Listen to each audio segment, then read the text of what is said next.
To all distinguished resource persons, board of directors, and managers of SEAMEO funds, respectable participants, ladies and gentlemen, Assalamualaikum warahmatullahi wabarakatuh. Good morning and best wishes to all of us. Welcome to the Southeast Asia Nutrition Goes to School webinar first sessions with the topic School-Based Health and Nutrition Promotions.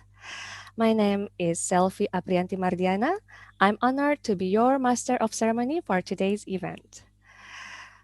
This webinar brings together academia, researchers, practitioners, the policymakers, and who are responsible to deliver the best practice and lessons learned in implementations of school-based nutrition and health program. The webinar series will feature 4 thematic sessions that will focus on nutrition promotions, feeding programs, school canteens, and school garden situations. Before we enter the first sessions, I will read out our agenda for this morning as follows. The first agenda is opening. The second agenda is opening speech by Pak Mukhtaruddin Mansur, MD, PhD. The third agenda is opening lecture by Dr. Ethel Agnes P. Valenzuela. The fourth agenda is introduction, Dr. Kiengkay Ounmany as our today's moderators. The fifth agenda is a webinar delivered by 3 distinguished speakers from 3 different countries with question and answer sessions. The last agenda is closing. Ladies and gentlemen, as we are entering the webinar sessions, we invite you to pay respect to the SEAMEO color as well as gain more understanding to our organizations by watching the following videos.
It's time to open our eyes to a bright and promising future. We'll rise to the call of the times and create a stronger tomorrow. Let's start to make a difference, teaching everyone to learn through science, health, and technology. We will share our expertise. By promoting knowledge and policies, we can build a better world.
Building the future is our legacy.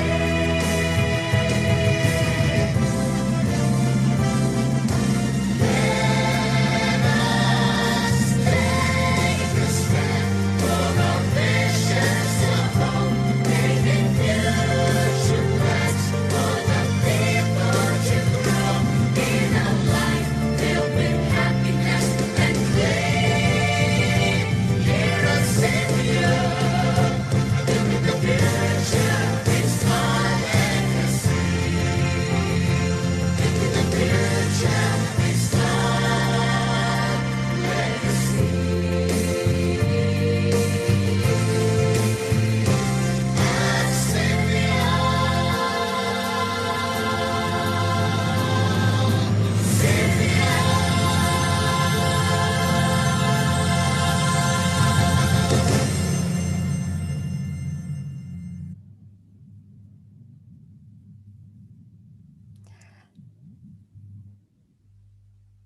Building the future is SEAMEO's legacy.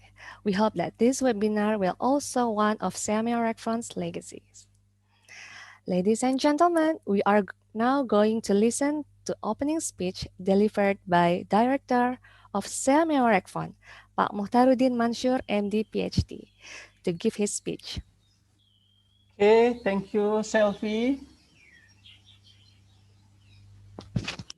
Assalamualaikum warahmatullahi wabarakatuh. Waalaikumsalam. Very good morning to all. The Honorable SEAMEO Director, Dr. Ethel, all of the speakers, and all participants. Yes, let's start to make a difference for a meaningful program in supporting better student cognitive function through the nutrition intervention at the school. Ladies and gentlemen, since 2017, SEAMEO RecFund launched the Nutrition Goes to School, or we can call NGTS. It's a flagship program which has been initiated in 2016. We have been being implemented in Indonesia and has benefited over 4,000 school teachers and related educators in Indonesia. In the recent years, the school-based approach has been highly advocated as the setting to contribute to the prevention of the vicious cycle of nutritional problem by promoting good nutrition behaviors as part of the school activities. SEAMEO RecFund commits to use this approach as we believe will be meaningful to control the nutrition problems in the SEAMEO member countries. Meanwhile, some initiation efforts in SEA countries are underway. This year, SEAMEO RecFund initiates the first Southeast Asian NGTS webinar series that will bring together practitioners from both education and health sectors from the Southeast Asian region and beyond.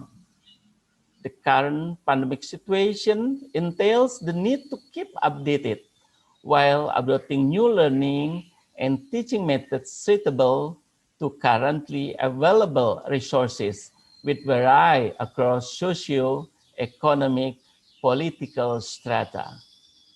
These webinars aim to provide a forum to share and discuss best practices and lessons learned in the implementation of school-based nutrition and health programs. The webinar series will be conducted in October, November, and feature four thematic sessions that will focus on 1. Nutrition promotion, 2. School feeding program, 3. School canteen, and 4. School garden and wash sanitation. To give the opening lecture, please, Dr. Ethel. For this first session, we have the opportunity to share about the topic, the first seminar, nutrition promotion. We extend our most gratefulness for the speakers, Dr. Khamseng Philavong from Ministry of Health, Laos, PDR. Thank you for coming. Gail Boddy from Deakin University, Australia. Dr. Judhiastuty, our training unit manager. And thank you, the moderator, Dr. Kiengkay Ounmany from our sister, SEAMEO CED. And the MC, thank you very much, Ms. Sylvie, for the support in this webinar.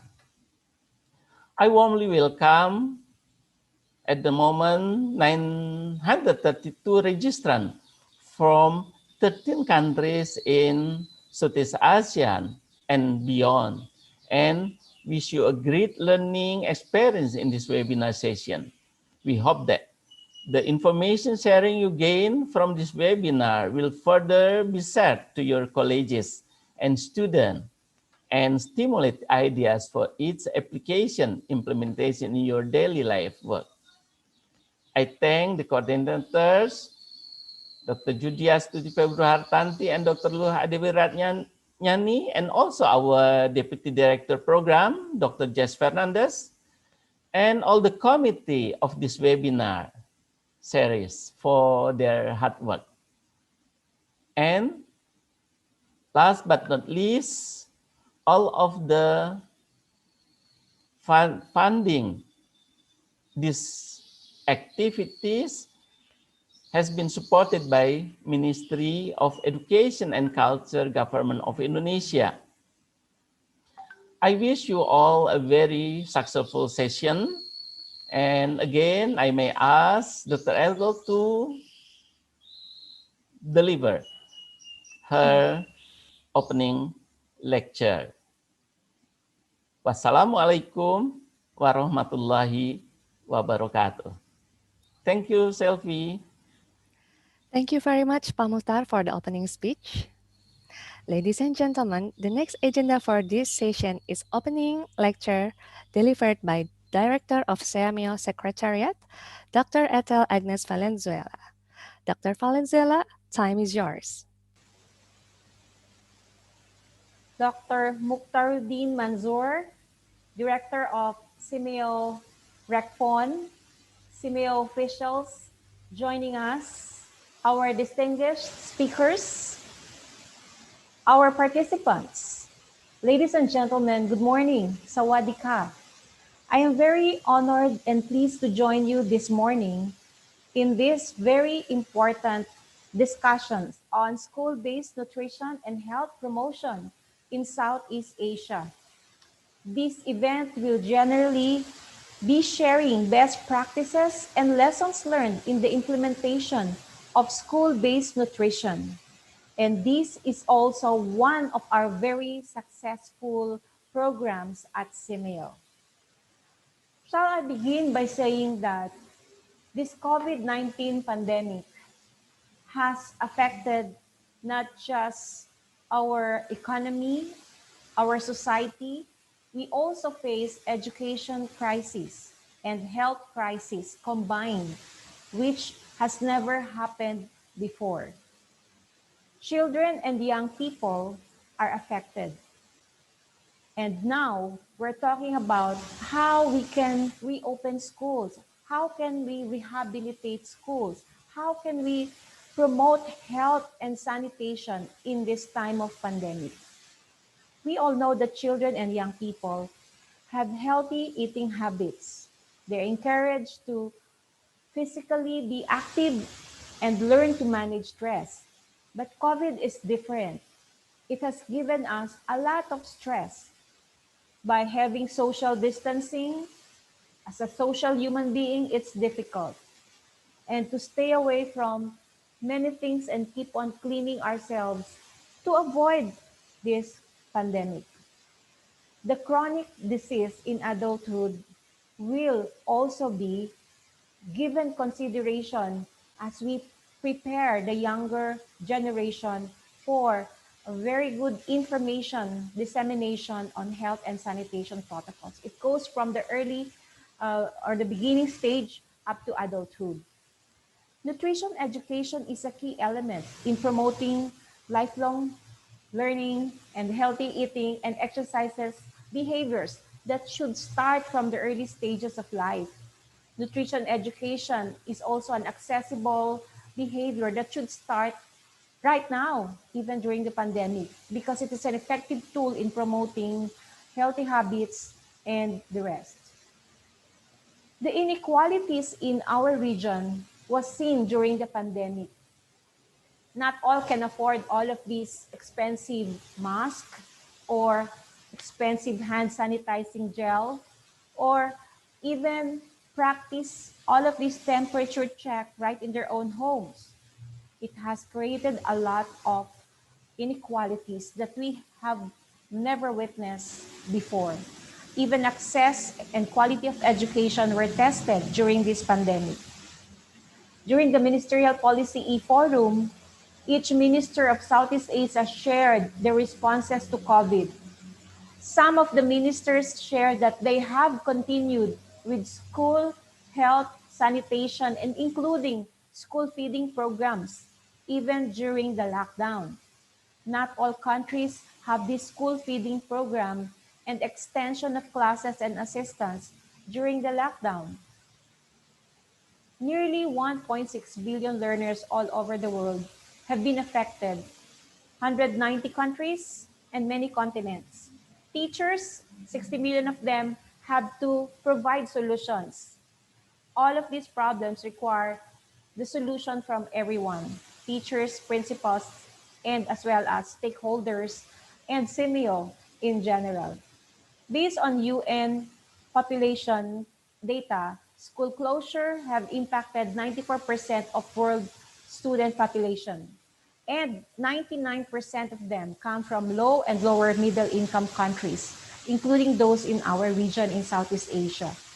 The disruption and closure of schools around the world will have actually a negative impact, not just on children's right and access to education, but on their access to food and healthy living, right?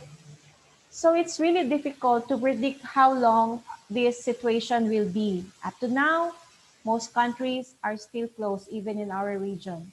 And schools, some have reopened, but some close again for further protection against this pandemic. So our call is to continue to provide guidance, information dissemination on health, food security, and nutrition, especially reaching to the most vulnerable children in our society. Today, we have the opportunity to share and to learn from different good practices in the region and experts who were invited by SEAMEO RecFon. I would like to congratulate SEAMEO RecFon for spearheading this first Southeast Asian webinar on this important topic of school-based nutrition program. I'm also very pleased to learn that SEAMEO RecFon has, documented the best practices and is continuing developing, efforts in this session, especially the web seminar, which will focus on nutrition promotion, feeding programs, school canteen, maybe including school gardening and sanitation. Like I have witnessed during my research on school health and nutrition, I did a research in Southeast Asian school health and nutrition, and actually you can access that one. It embodies the policies regarding school health and nutrition, the practices, and how local government units are helping to contribute to school feeding programs.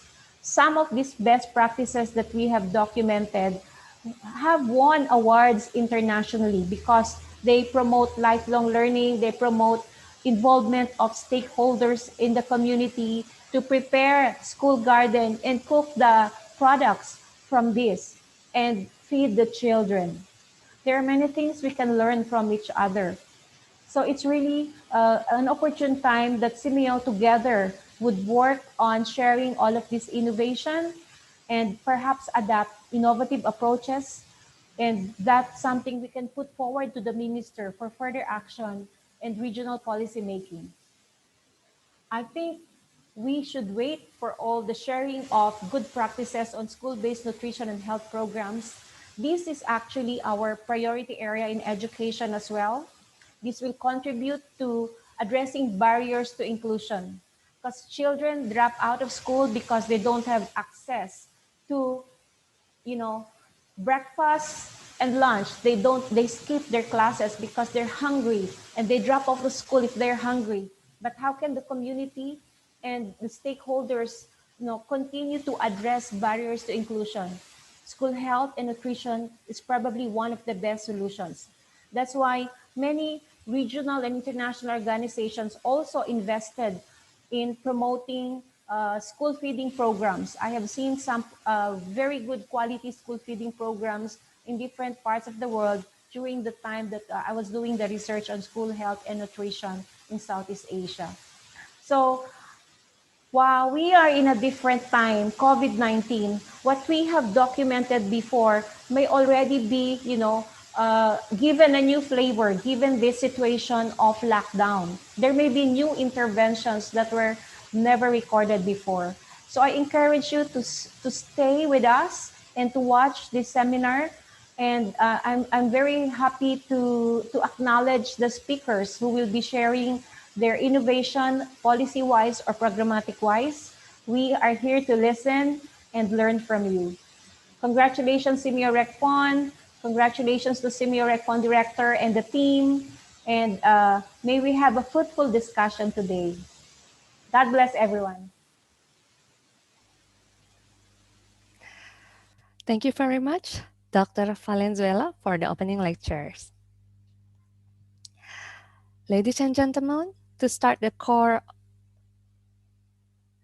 Ladies and gentlemen, to start the core of the Southeast Asia Nutrition Goes to School webinar with the topic School-Based Health and Nutrition Promotions, I would like to introduce to our moderators for these sessions, Dr. Kiengkay Ounmany from SEAMEO CED.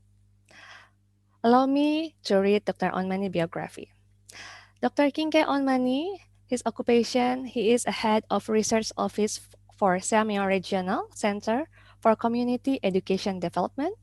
He is also a lecturer in Faculty of Social Science, National University of Laos.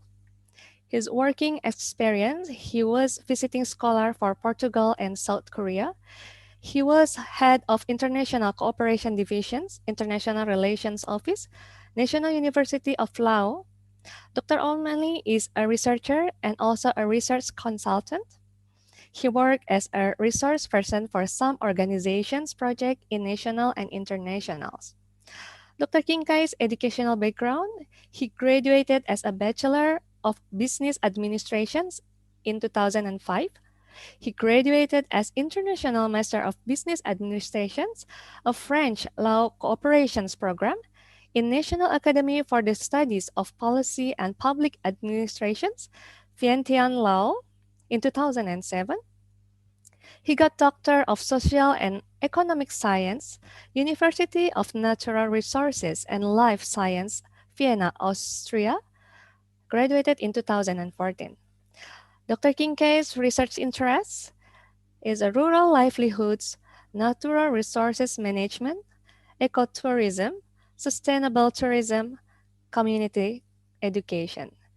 His ongoing research at this moment is UNESCO's Digital Kids Asia Pacific Research Projects, participatory action research on school community partnership in Lao PDR. Dr. Kiengkay speaks 5 languages: Lao, English, French, Deutsch, and Korean. He awarded scholarship and grants from Korea Foundation for Advanced Study and from Erasmus Mundus. At this moment, he has 6 publications. Ladies and gentlemen, please welcome Dr. Kiengkay Ounmany.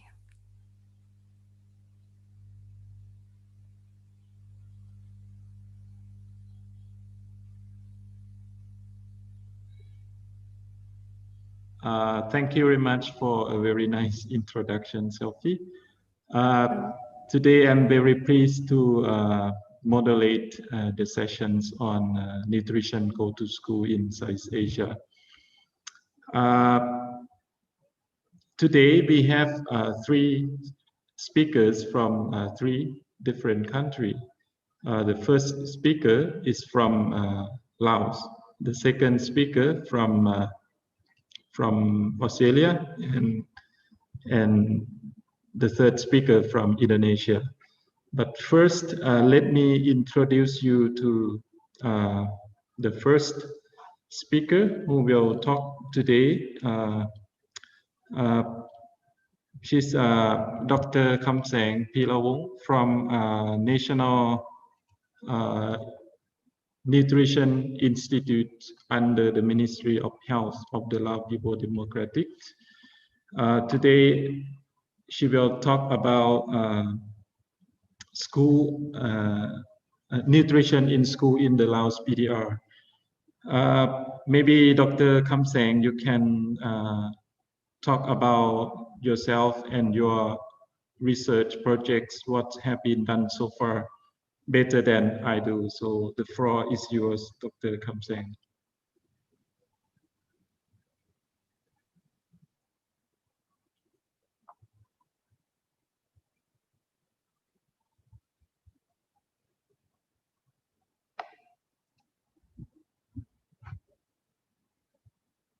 Please unmute your microphone, Dr. Khamseng.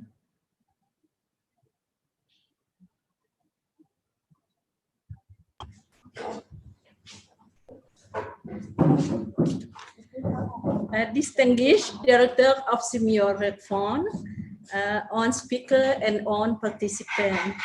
I am very proud to be one speaker participate in this webinar today.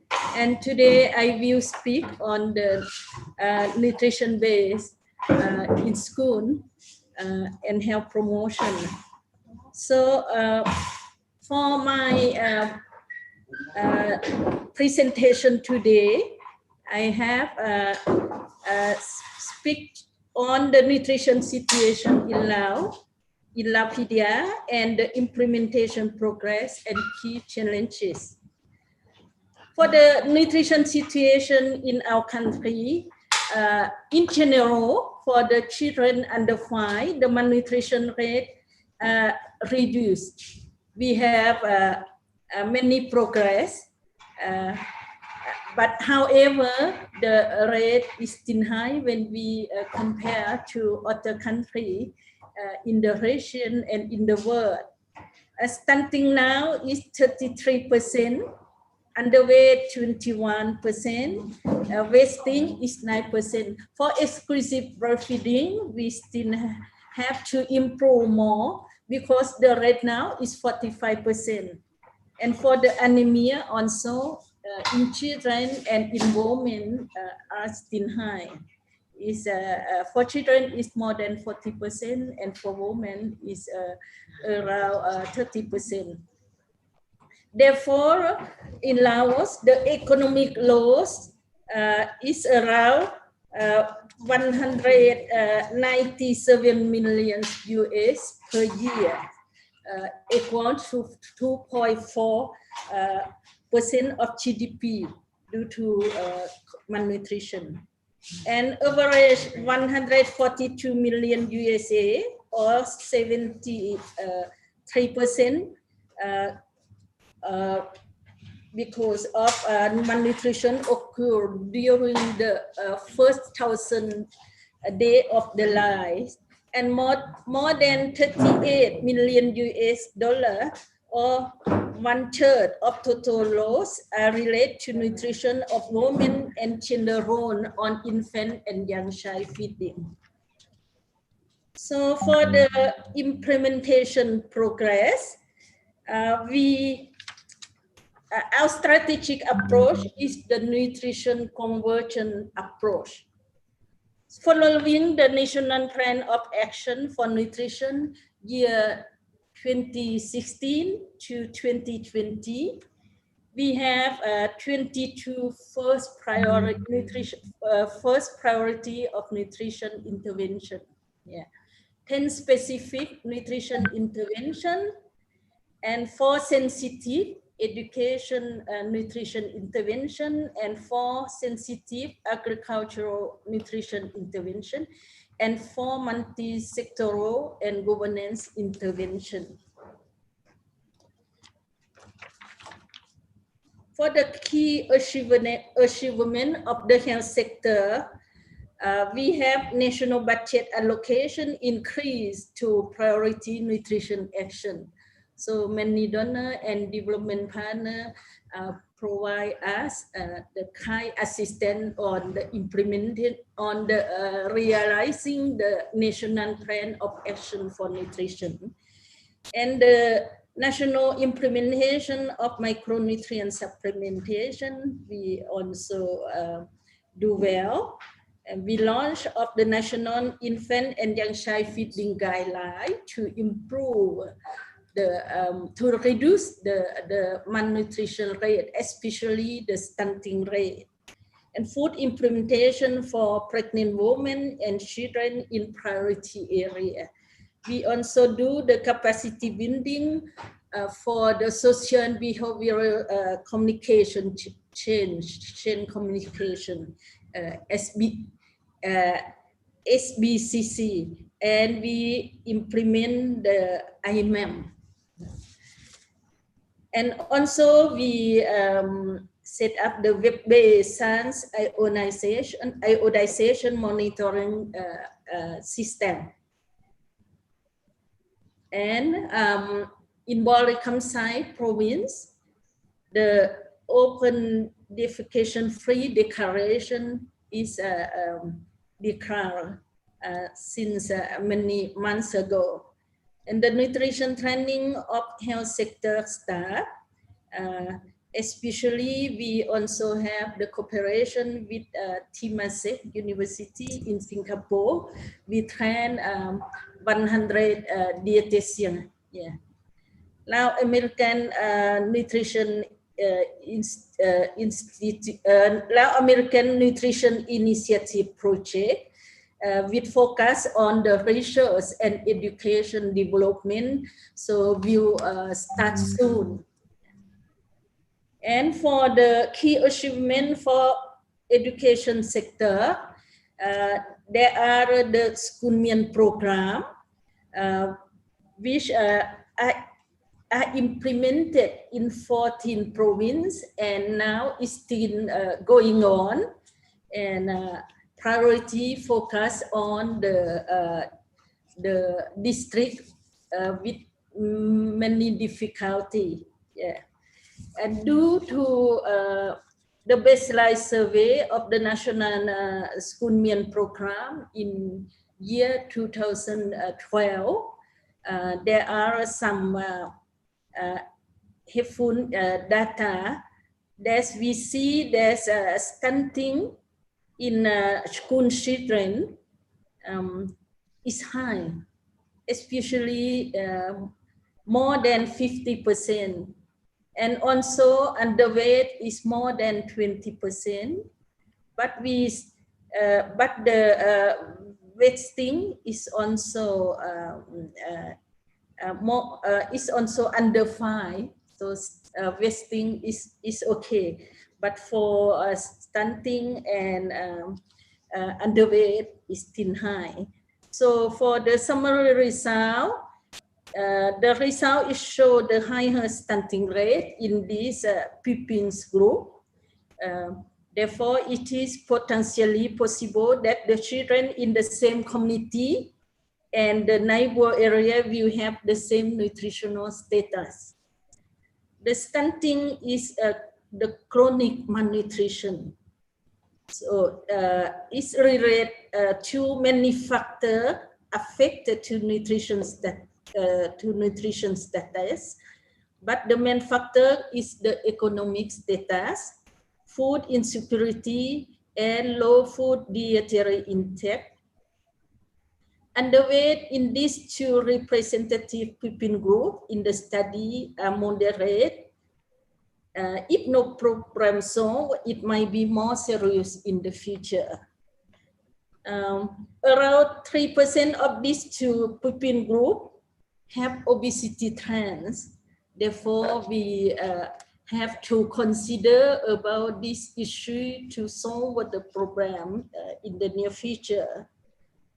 But however, the obesity trends in this pupil group, it might be that they are stunted. Therefore, there is no balance between the weight and the height.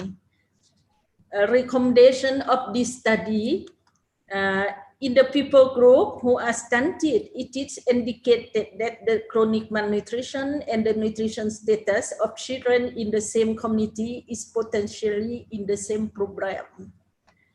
The steps to solve this program include the quantity and quality of food production in the community, increasing of knowledge on nutrition, improve water source for drinking and using water, personal hygiene and disease prevention, or cause of disease or other communicable disease is important to emphasize on too. Stunting in school children cannot be solved to the normal development, but the project implementation with focus on economic improvement and food security will help the new generation in good nutrition status and quality of life, for availability of quality human resources and for country development. And the education indicator of this school meal program improve, like increase school enrollment rate is very obvious, and reduce detention rate, increase survival rate, and learning performance is better, improve nutrition status somehow in the pupil children. And for the key achievement for education sector, we still see that the school lunch provide to more than 200,000 pupils in more than 2,000 schools in 14 provinces and 48 districts. Among the school where school lunch it provide, nearly 700 schools now have school garden. Integration of nutrition into primary school curricula, so 90 chapters now available. Capacity building on school gardening, basic nutrition, food storage, and processing, water, hygiene, and sanitation already done. Yeah, nationwide school deworming program and distribution of weekly iron folate tablet to the secondary school girl are ongoing. Otherwise, we also develop the nutrition curricula into primary school and capacity building education sector on the topic of basic nutrition, food storage, and processed water, hygiene, and sanitation in the school. Develop guidelines on the food safety in the school, wash in the school, and promote the hand washing. So there are also the fish school in the education sector, support by some development partner. And also we promote the consumption of iodized salts, the deworming and weekly iron supplementation, as I mentioned. For the cost benefits, the school meal program in 2018 show us that for every $1 spent, the return is $6.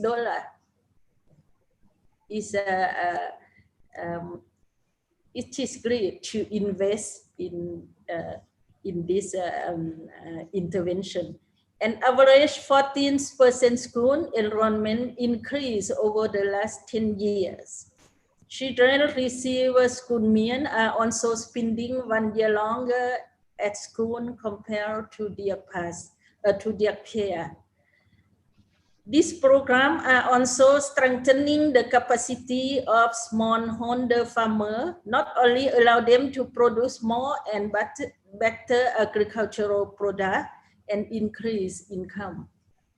It also augment community ownership of the school meal project and pave the way for voluntary community contribution to school lunch.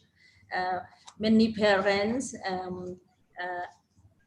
provide their assistance to the school kitchen, and they also provide some their food production, their food that their children bring to school, like a vegetable or some egg or some rice to participate in the school kitchen.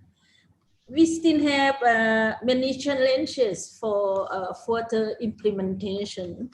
The key challenges are strengthening coordination and communication between health, education, and agriculture sector to improve nutritional status. Second is the behavioral change to improve nutrition status, because it take time, take very long time to change the behavior of the people in the community as well as the pupils too.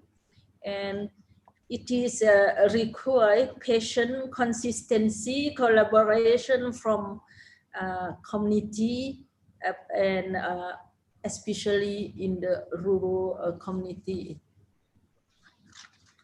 So it's on for my presentation, my sharing experience on the nutrition base in the school and health promotion. Thank you.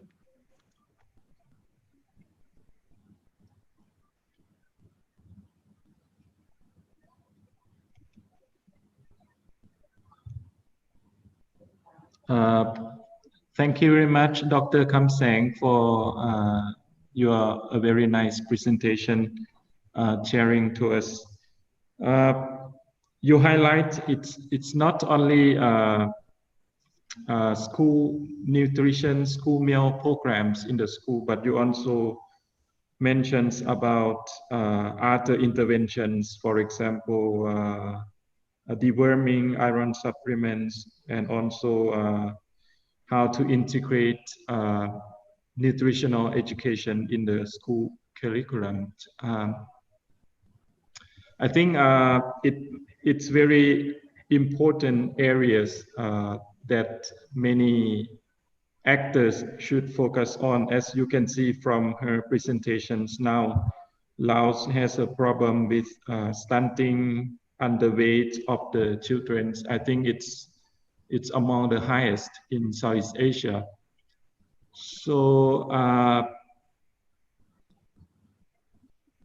for the next, I would open the floor for the discussions. Are there any questions and comments from other participants or other speakers?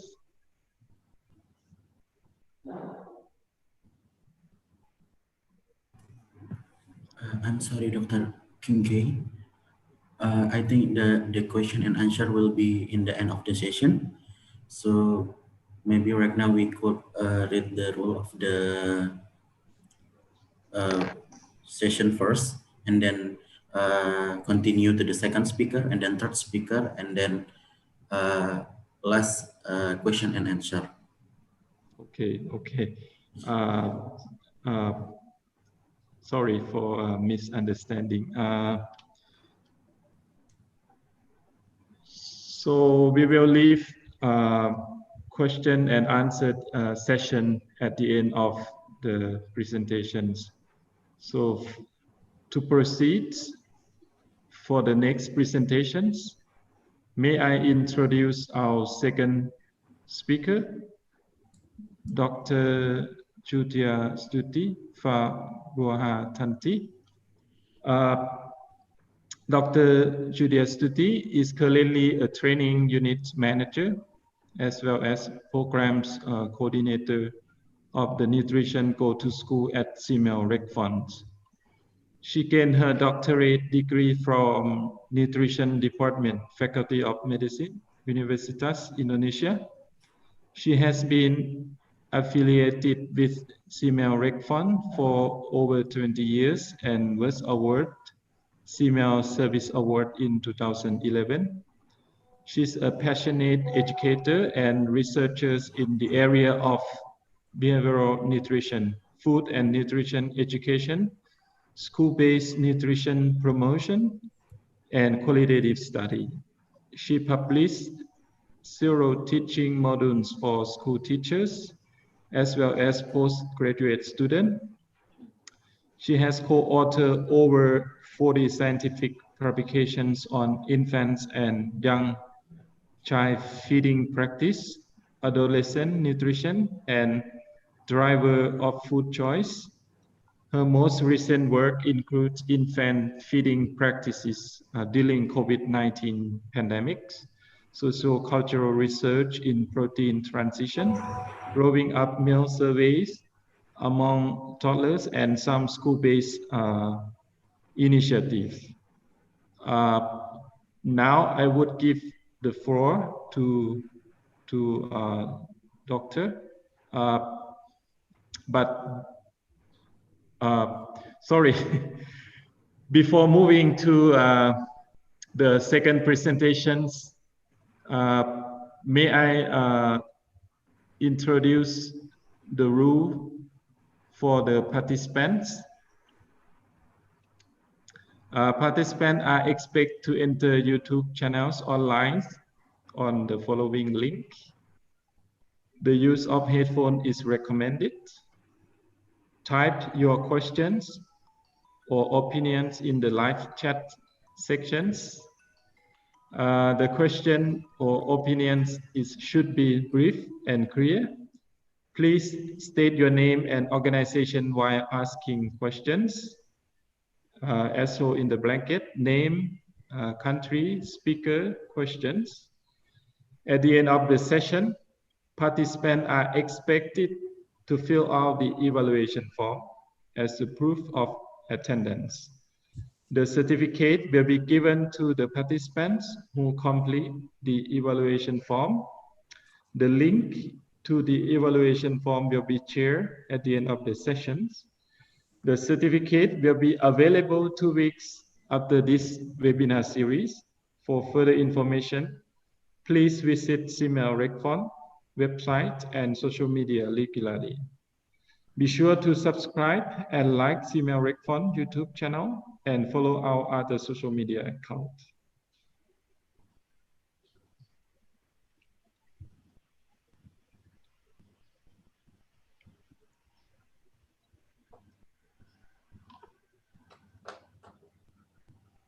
So now let me give the floor to our second speaker, Dr. Judy. Yes, thank you very much, Dr. Kiengkay.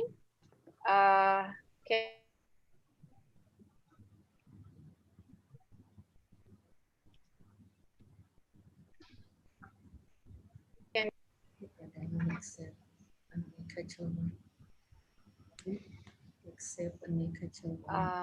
I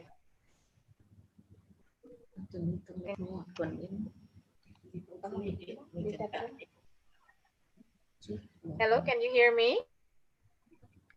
Yes, yes, I can hear you.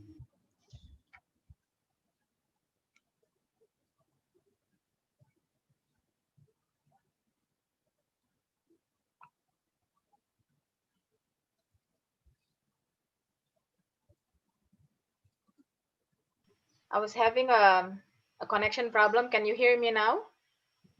Yes. Okay. Let me now reshare.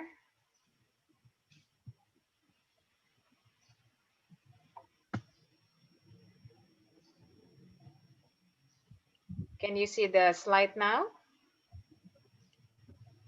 Yes. Okay.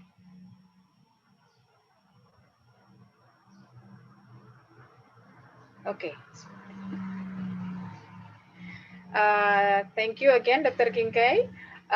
Good morning, everyone who is now joining the session online. And Dr. Kiengkay, please remind me if I have exceed my time because sometimes I keep on talking and talking. Sorry.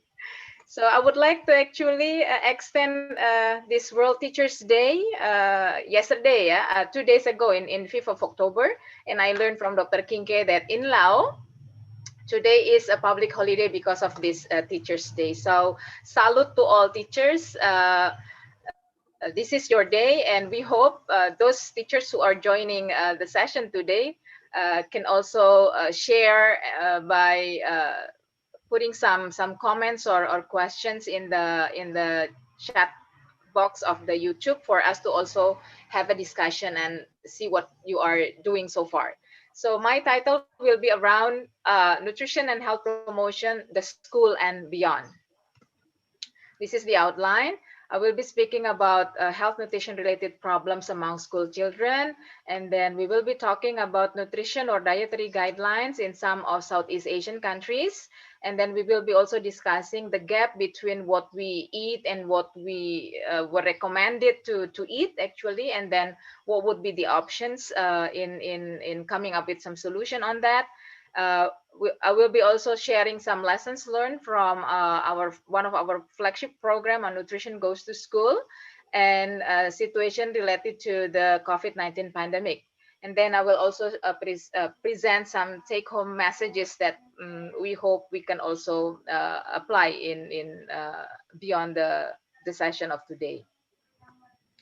So quickly, I would like to share with you that 6 of top 11 risk factors pointed in these slides are driving the global burden of disease are basically related to diet. So if you see all the green bar are basically all those risk factor linked closely to diet. So another word that most of disease that is currently faced globally is driven by diet related factors. This is the common way of food and eating practices that scientists have linked to the contribution of intake of low or poor quality diets.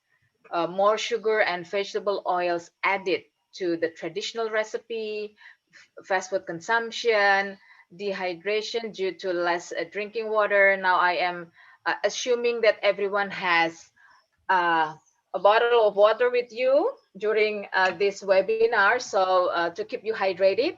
And then poor quality breakfast, I would like to give this question back to you. Have you had a good breakfast this morning? That could also reflect on much of these poor low diets or poor quality diets that we are facing, or I mentioned in this slide, is actually something that we also probably been doing. Yeah, skipping breakfast is something that we heard over and over, not only among our students but also probably among us, the parents. Frequent eating outside practice in way that it also jeopardize the cooking at home that is becoming less and less practice. So all of these food and eating practices contributes to the problem that we have had in the slide that I presented in the slide before. Now, when we are talking about dietary practices, I gathered some information from Global School Health Survey from various countries among adolescent students, but for Philippines, the data came from uh, a bit younger population.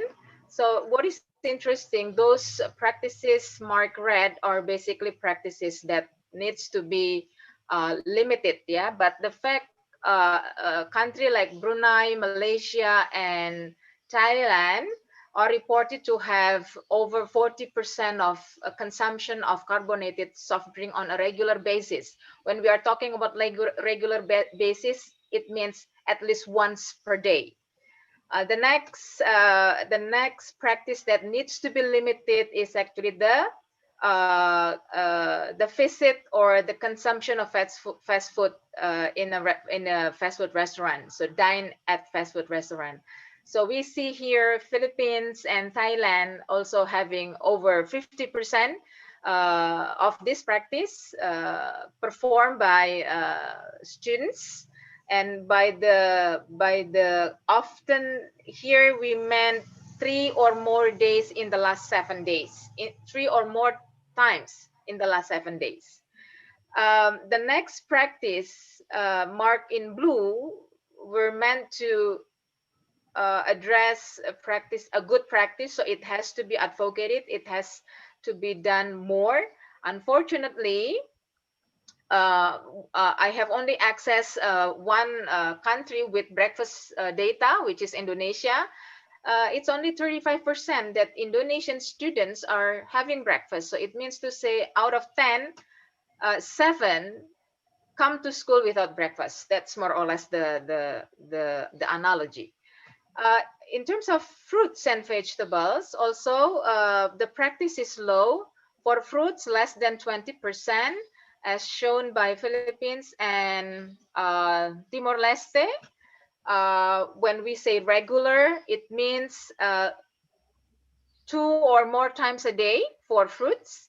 And for vegetables, regular means 3 or more times a day. And we notice that many of the countries listed in this table considerably having a low practice on fruits and vegetable consumption. And these are data coming from the students. So we can also reflect back to us as teachers, as educators, as parents. Do we also practice this as recommended? That's the question. Now, when we are talking about students and good food, I am a total believer that in order for students to perform well, they need a fuel. And the fuel for students is food, as already iterated very well by Dr. Ethel this morning. Good nutrition will have an impact on good academic performance. So when we are talking about students, why do they need this good food? Because they are growing individuals. When we say grow, it means also aside from talking about physical growth, we are also talking about the cognitive. We are talking about, we want them to be smart and we want them to be able to reach their full potential. So when we are talking about students needs good food, what do we mean by good food? That's also an issue of question. And there goes some uh, potential dietary education that countries are now using. We call it food-based dietary guidelines. So, or in short, we call it just dietary guideline. It is basically intended as a simple and practical dietary guideline to enable us, the population, the public, to be able to select healthier diets and in the long run to prevent chronic diseases. And in many of the dietary guidelines in the world globally, it embodies the national nutrition recommendation, and it also expresses the principle for nutrition education in terms of food. So in dietary guidelines, there are basically 6 food groups that we discuss or we picture in the in the guidelines. So the 6 food groups consist of grains, which is coming from rice, noodle, bread, cereal, pasta, and so on. And then the second food group is fruits. The third is vegetable.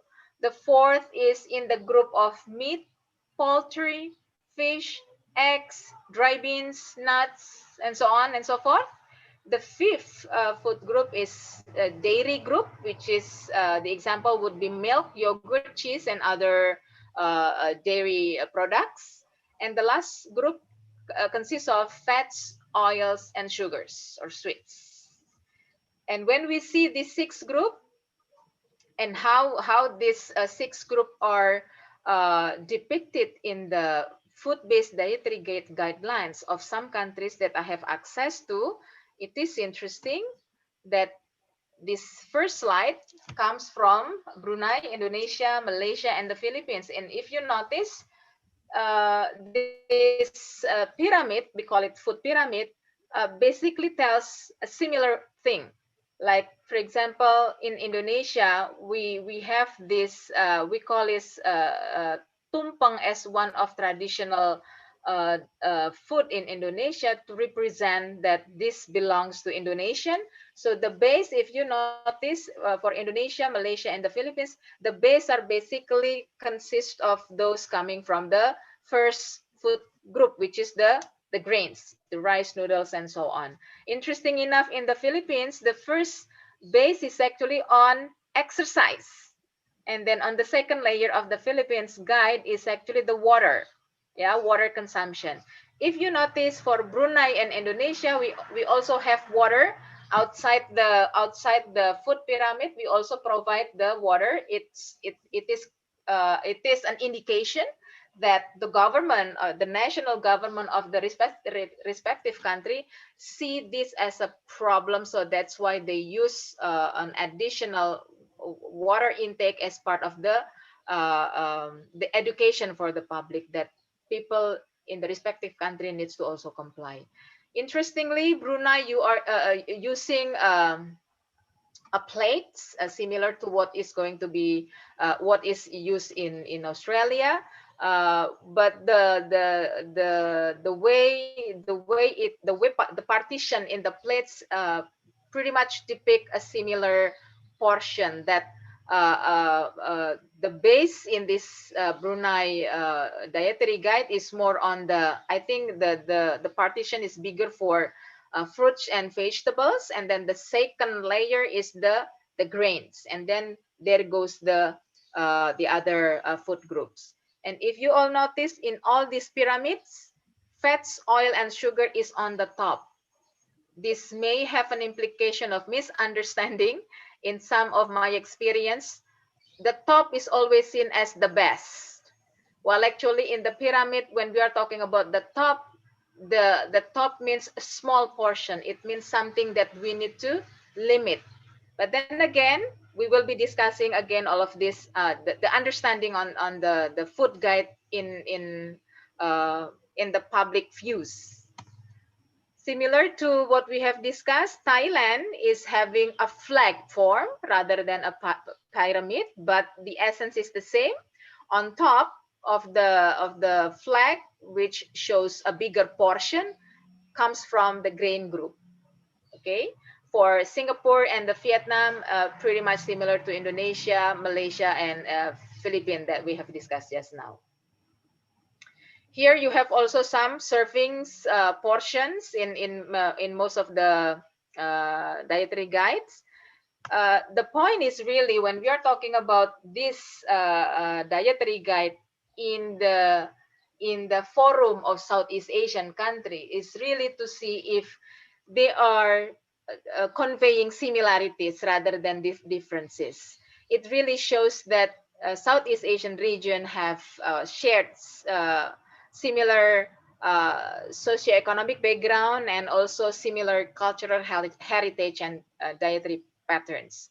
But at the end, I would like to share the key messages of all these dietary guidelines from countries that I have just shown you. Is basically these four main issues.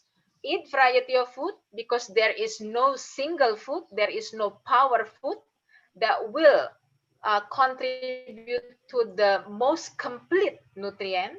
So variety of food is always the first message in all food-based dietary guideline. And because of the problem, as I shown earlier from the school students, eating more vegetable and fruits is also the key message that is conveyed by most of the dietary guides in Southeast Asian countries. And the third one, limiting consumption on foods or drinks that are high in sugar, salt, and fats or oil is also something that is highly recommended in all dietary guidelines that you have seen. And what is interesting is number 4, maintenance of healthy body weight.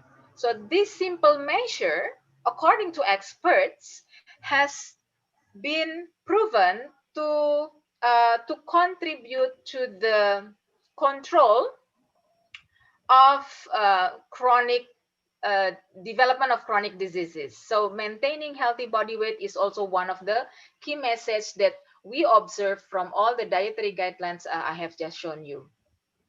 Now, in addition to that, because the food pyramid is telling us about the guide for a general consumption, there are questions on how do we picture those guide in a plate. So that's why Indonesia, Malaysia, Philippines, and Singapore adapted the food guide into a food plate to have a visual guide on per serving meal.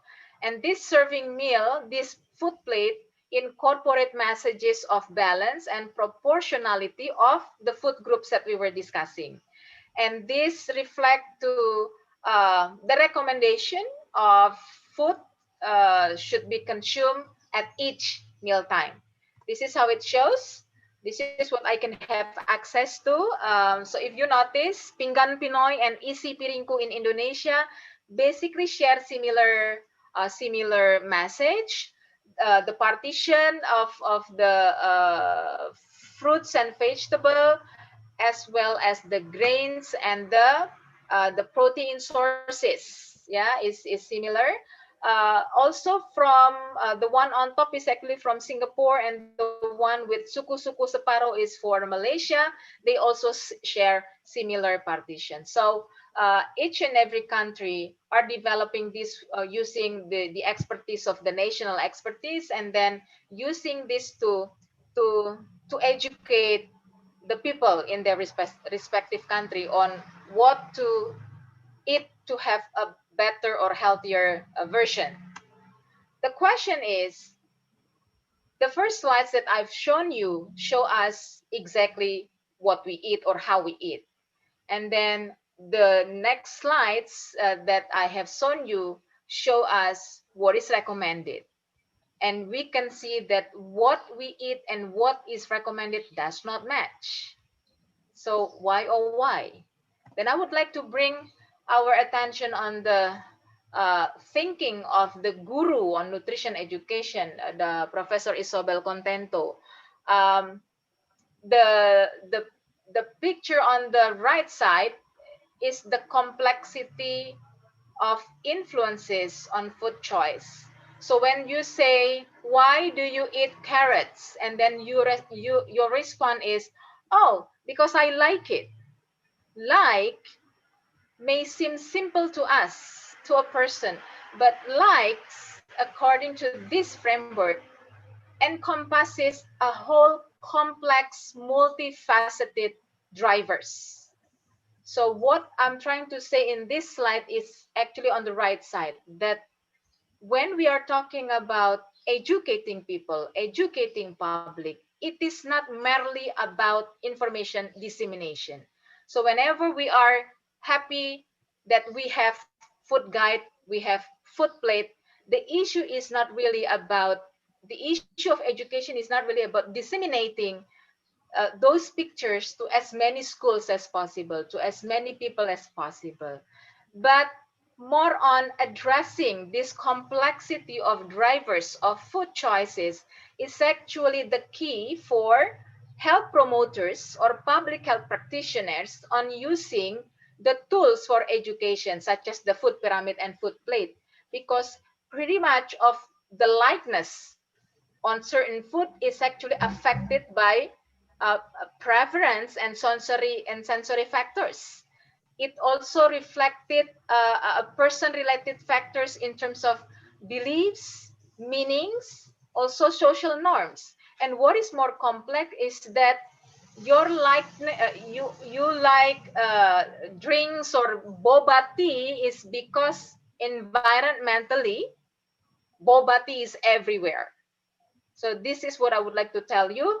I think some of you have noted this, and then we invite more discussion on the matter based on the experience that you are having. So Isabel Contento further devised this facing on nutrition education. So there is no one size fits for all. So nutrition education needs to be tailored. So whenever we are talking about nutrition education in our understanding now, because of the era is now different, we have to make sure that it covers a motivational phase. Motivational phase is really to motivate an intended audience. So the focus of the nutrition education is really on why to make the change. So we have to be able to insert this thinking to the public that we need them to understand why they have to make change. The next level is on the action phase. Action phase is where the goal is to facilitate the ability to take the change. So when in the motivational phase, you are thinking about, okay, I'm thinking about changing, at the action phase has to work on how we have to provide or to support the people who are thinking to make a change with an examples how to make the changes. And then what has been shared with the diagram from Contento is actually a reflection on the environmental component. So nutrition education in the new era is not one way, but it is also it also needs some environmental component that needs to be done. So nutrition educator cannot work alone. That's why multi-sectoral approach is needed to be able to promote environmental supports for action. And this is the focus where the change needs to be sustained. So environmental component is really aimed to sustaining the change. Now the complexity comes to this point that healthier or nutrient-rich food costs more. This is an example of slides that I got from Professor Adam Drunowski. He is actually comparing the price of low nutrient density food with exactly the same amount of calories. So on the left is 2,000 calories. On the right side also has 2,000 calories. And the cost of high nutrient density on the right side is actually 10 times higher. We can reflect these dollars into the currency in our country. Yeah, I can imagine in Indonesia it's also a similar way is addressed. Okay, and cheap energy dense food promote overeating. Again, of the same amount of calorie on the right side and on the right and on the left side, the left side is high energy density of 1,500 kilocalories. Okay, look at the amount. Yeah, it is dry. That's why it's not fulfilling. So you tend to overeat when you are having this amount of calorie of this type of food compared to the right side. When you are aiming at a 1,500 kilocalorie with low energy density because it has more water, it has more fiber, that is the amount of food you have to eat. Yeah, to compare or to compete the left side of the food. This is actually a 2-person or 3-person meal on the right side. So you can imagine cheap energy dense food is really promoting overeating. Now, of this complexity, by my next slides, I would like actually to address that the environmental factors, the food environment we call it, is now so much into uh, indulging us on having this low quality diets. So what health sector needs to do, because we cannot compete, yeah, we cannot compete with all of that massive environment, massive environment that is offering low quality diet. What we can do is actually to provide options. Here, I just would like to share with you how a British Nutrition Foundation helping British people to have access to options. So here is the website where you can actually access food in a better recipe modification, basically food that is you normally consume, but you try to improve it in a way that it is a better options for you. And this is actually, I picked some posters from our Nutrition Goes to School program, which is in Bahasa, unfortunately, basically also providing critical thinking and eventually providing options. Like, for example, on the first poster is really showing uh, if you think that you are dieting or you are having diet, you are on diet, yeah, you are on diet for school students, especially for adolescent. If you think you are having a diet by having just two piece of donuts, compare the energy, the calories that you are basically consuming, that is similar to have a full plate of rice with uh, side dish. So we can actually use this to educate students that dieting with donuts eventually will go with a similar amount of calorie compared to just consume a plate of rice with some condiments. Or on the right side, if you are talking about boba tea, yeah, bubble tea or boba tea, try to also have a better version of drinks, a better version of drinks. So maybe we can allow them to have fruit juice, but then we invite them to also have an understanding that fruit juice in a package is different than the fruit juice sold in your canteen.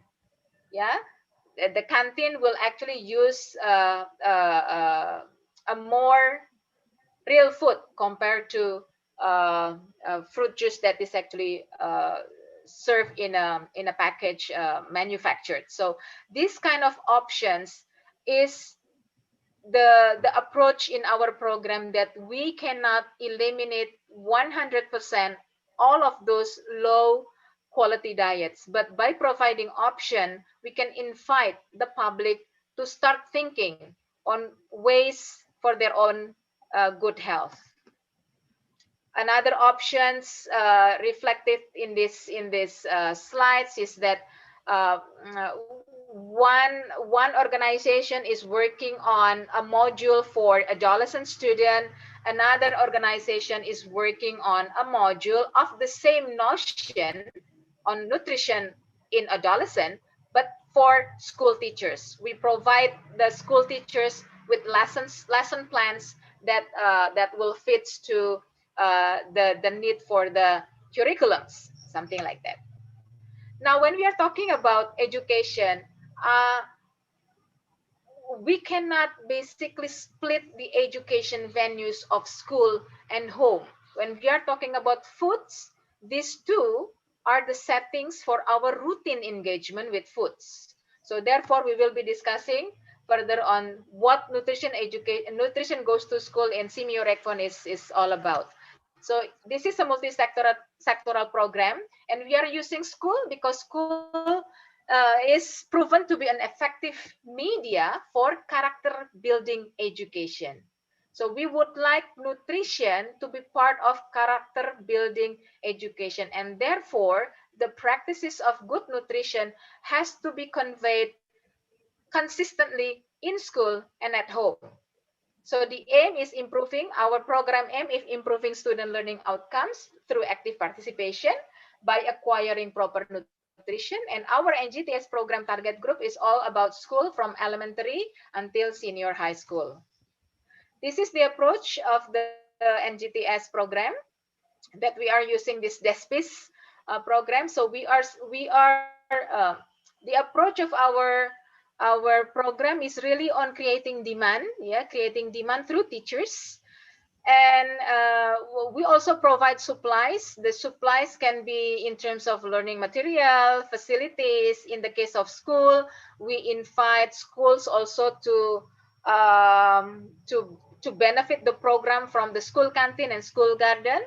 Also, the importance of the cyclical demand, supply, and the policy. So we would like also to influence school policy so that all component that we use in Nutrition Goes to School program can work well and can be monitored well as well using a system that we call information system.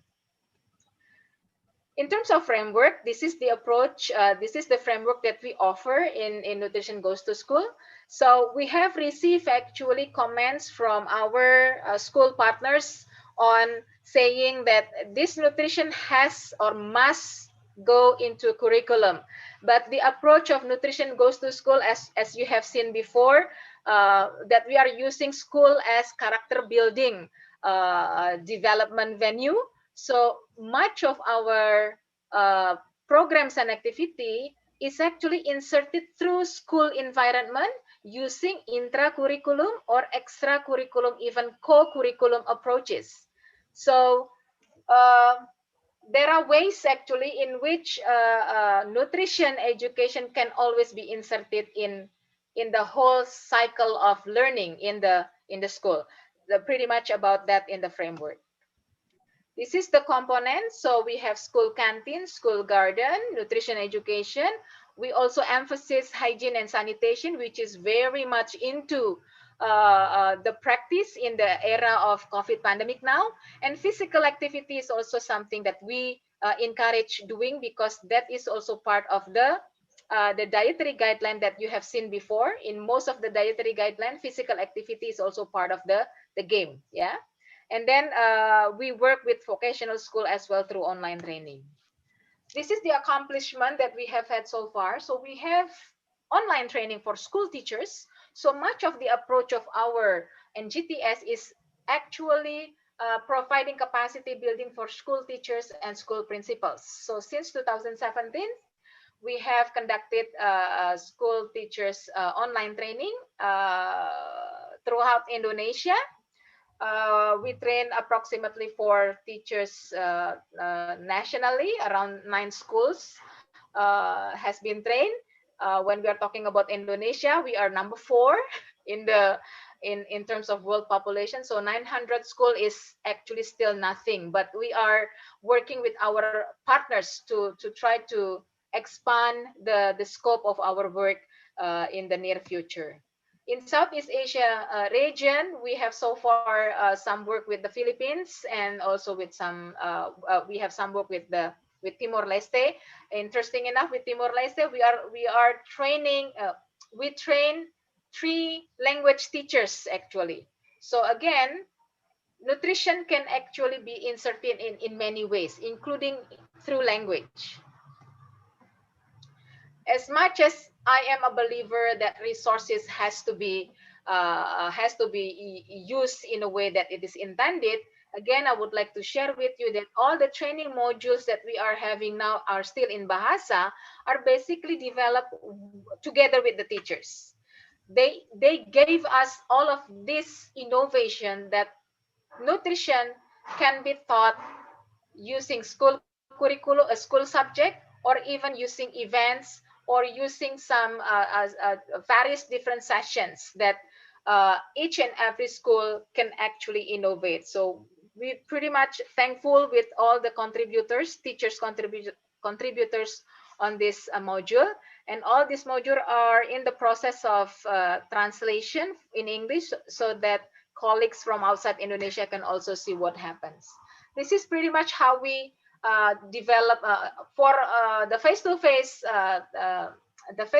trainings for teachers. This is pretty much the scene. Yeah, so we have also training the teachers in how to develop the school garden, because we would like to also use school garden as a learning venues. And in much of the school, the teachers are engaged with food. We also innovate some cooking skill development for teachers in some of our training face-to-face. And from that training, this is the translation. So this is how varying forms and scales of school gardens are translated by teachers after receiving our trainings, which is interesting. They are basically using the resources that they have. So one school here are using use plastic to have a pot of spinach because they do not have resources beyond that. So pretty much innovation coming from them alone. Again, this is a translation on how school garden can also be used as a learning venues. Fruits and vegetables from the garden are used as a thematic learning for language and math for primary school students. And then harvests from school garden are then cooked and then eat together. So fun cooking session inserted with nutrition education has been also reported by some of our school partners. Like this, yeah, eating together is used as a venue for food education about vegetables and my plate using the isi piringku concept for Indonesian.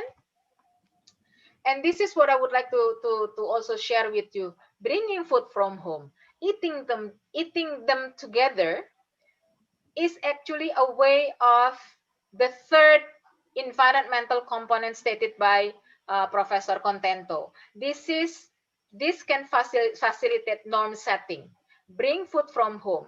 Having breakfast together is also activities that are commonly reported by our school partner.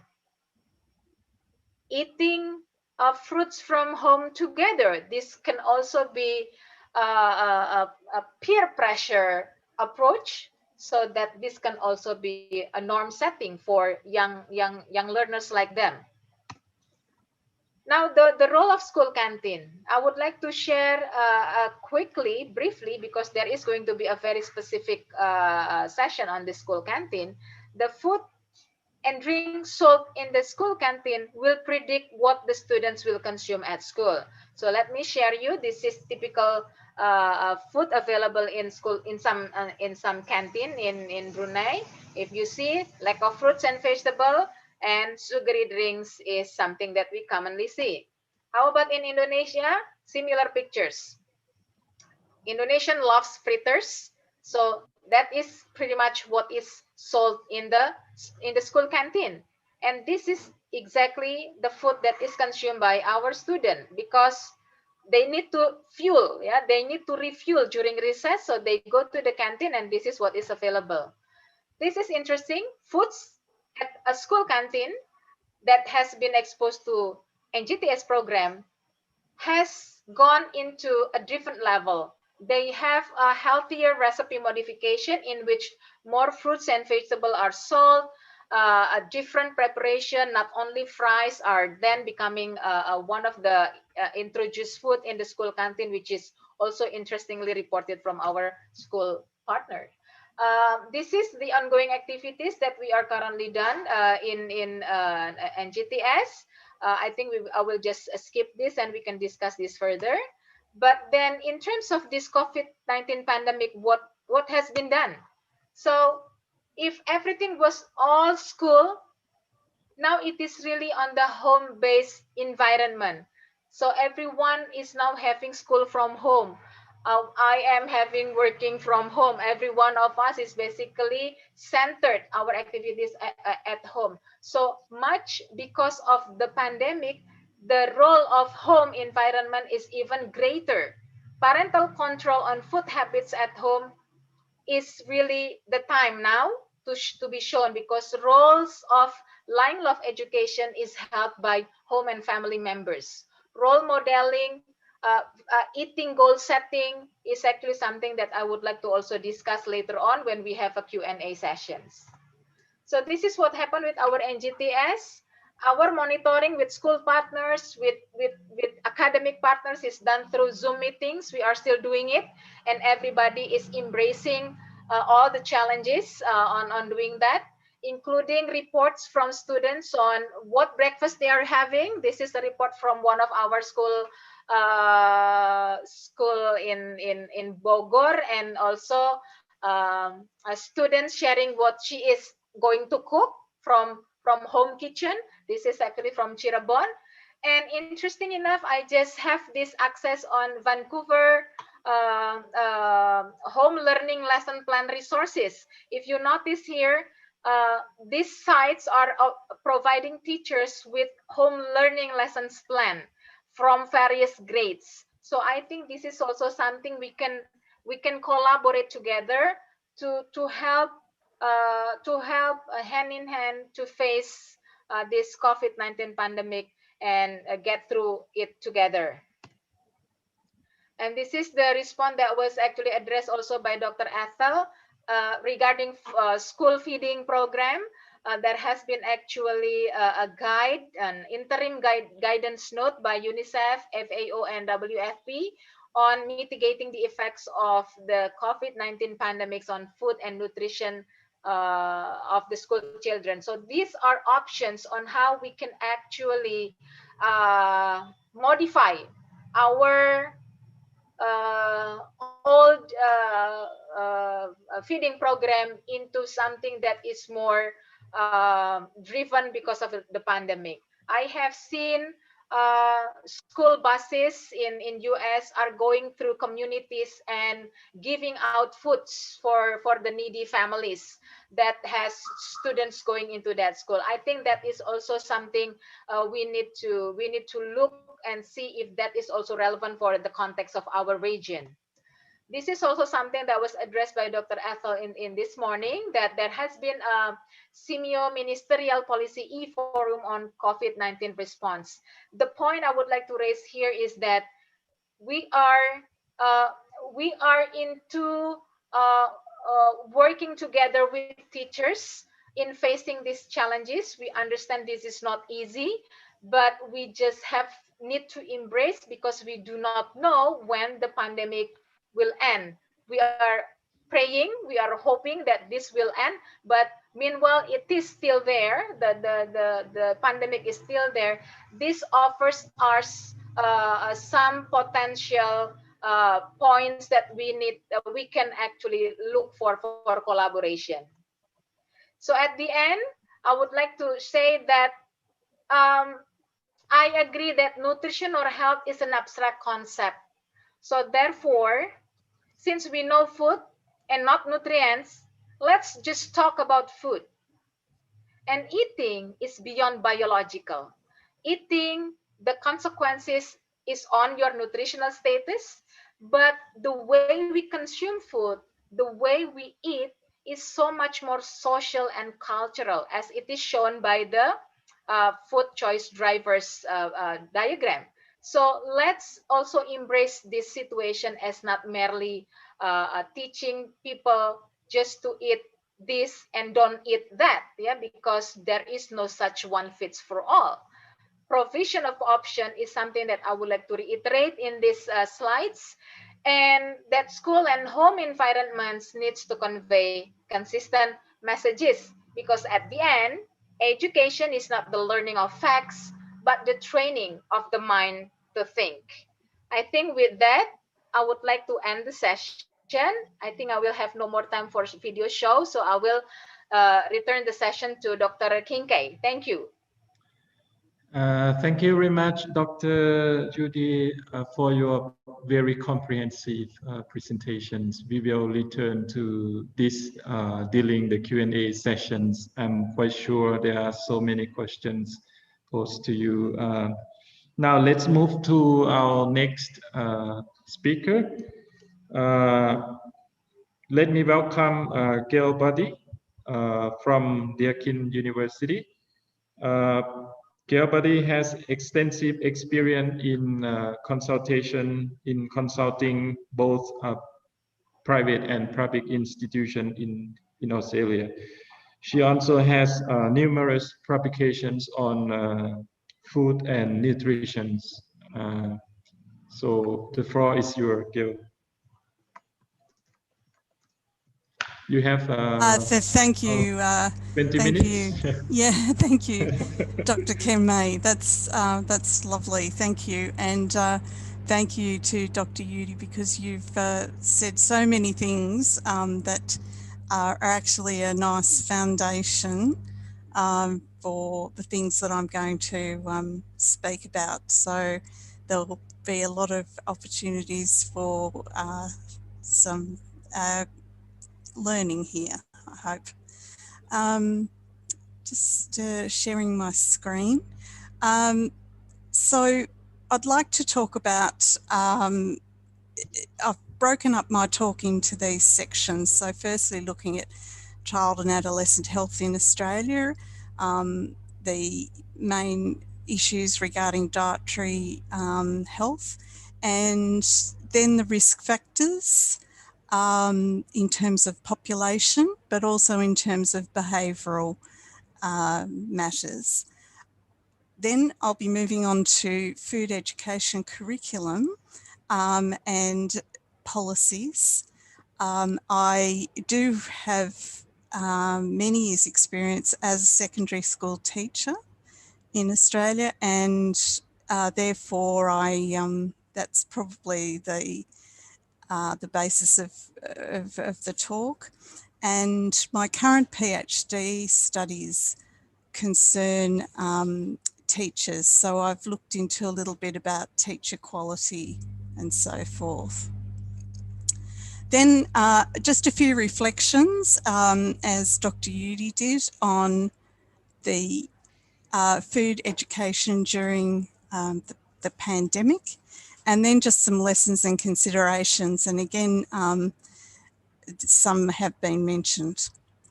Firstly, child and adolescent health in Australia is relatively good. Most of the mortality concerns for children and adolescents are actually injuries rather than diet-related risks. However, diet-related risks are becoming more prevalent, and the recent report from the Australia Institute of Health and Welfare highlighted overweight and obesity as being a very large concern for those aged 2 to 17 years. As you can see from the diagram here, we have probably 17% of that cohort who are overweight and 8.2 are obese. Strangely, over time, the percentage of overweight and obese children and adolescents has fallen very slightly, as you can see here with this latest data. However, it does seem to be still remaining as, you know, as that 25%.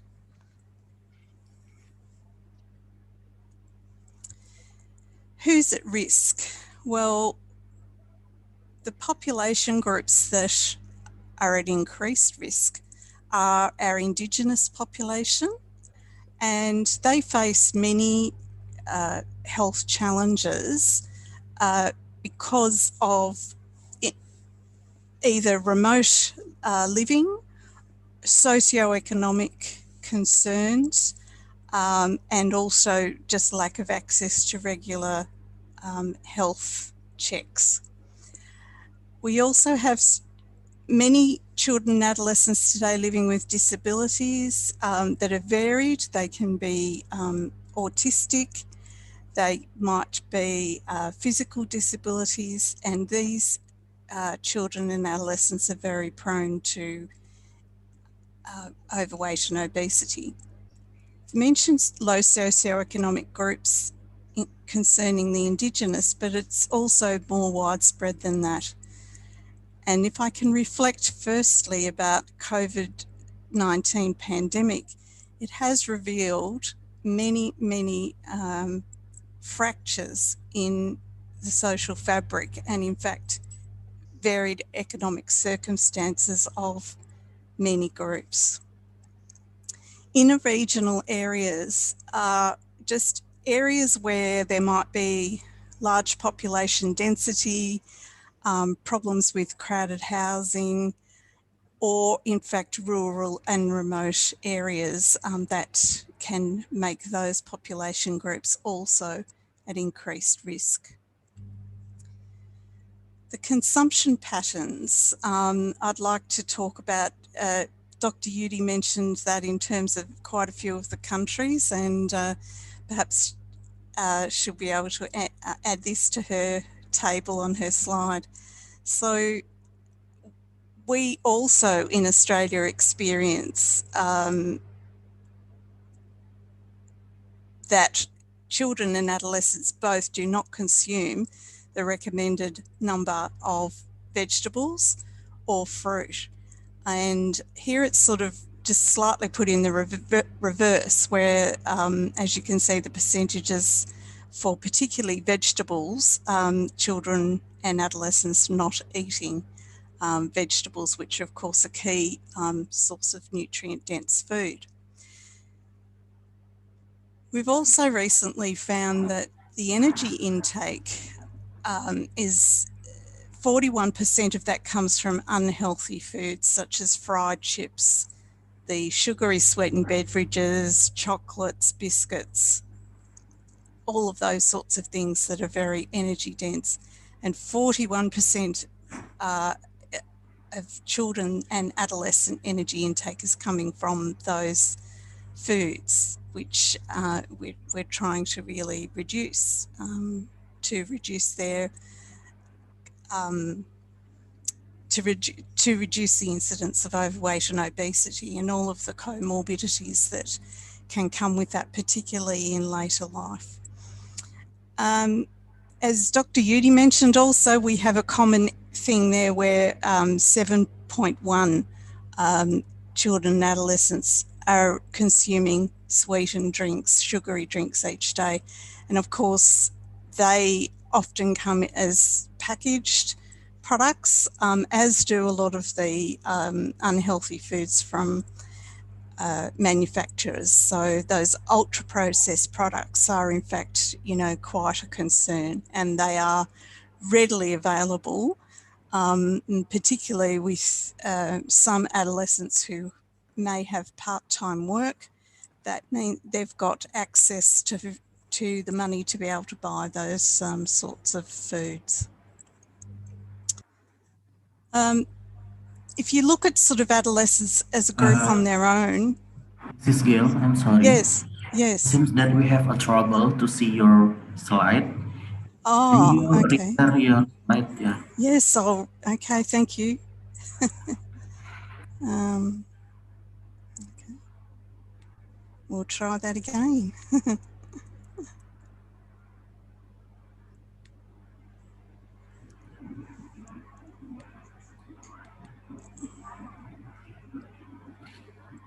Is that better?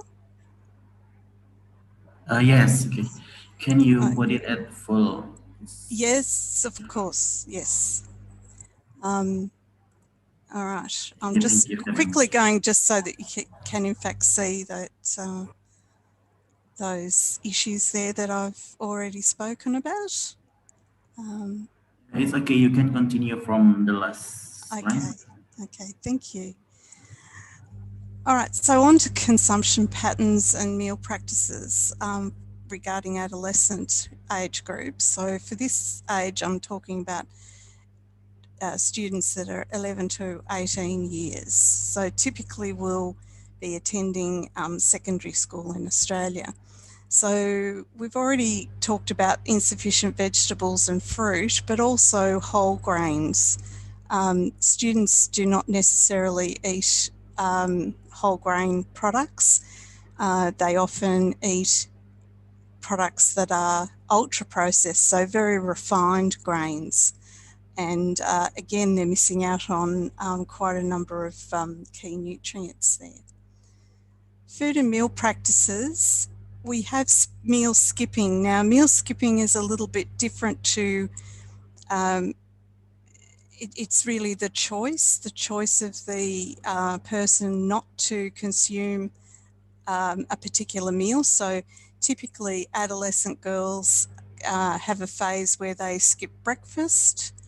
Others skip, you know, lunch. And this has been found in a few studies.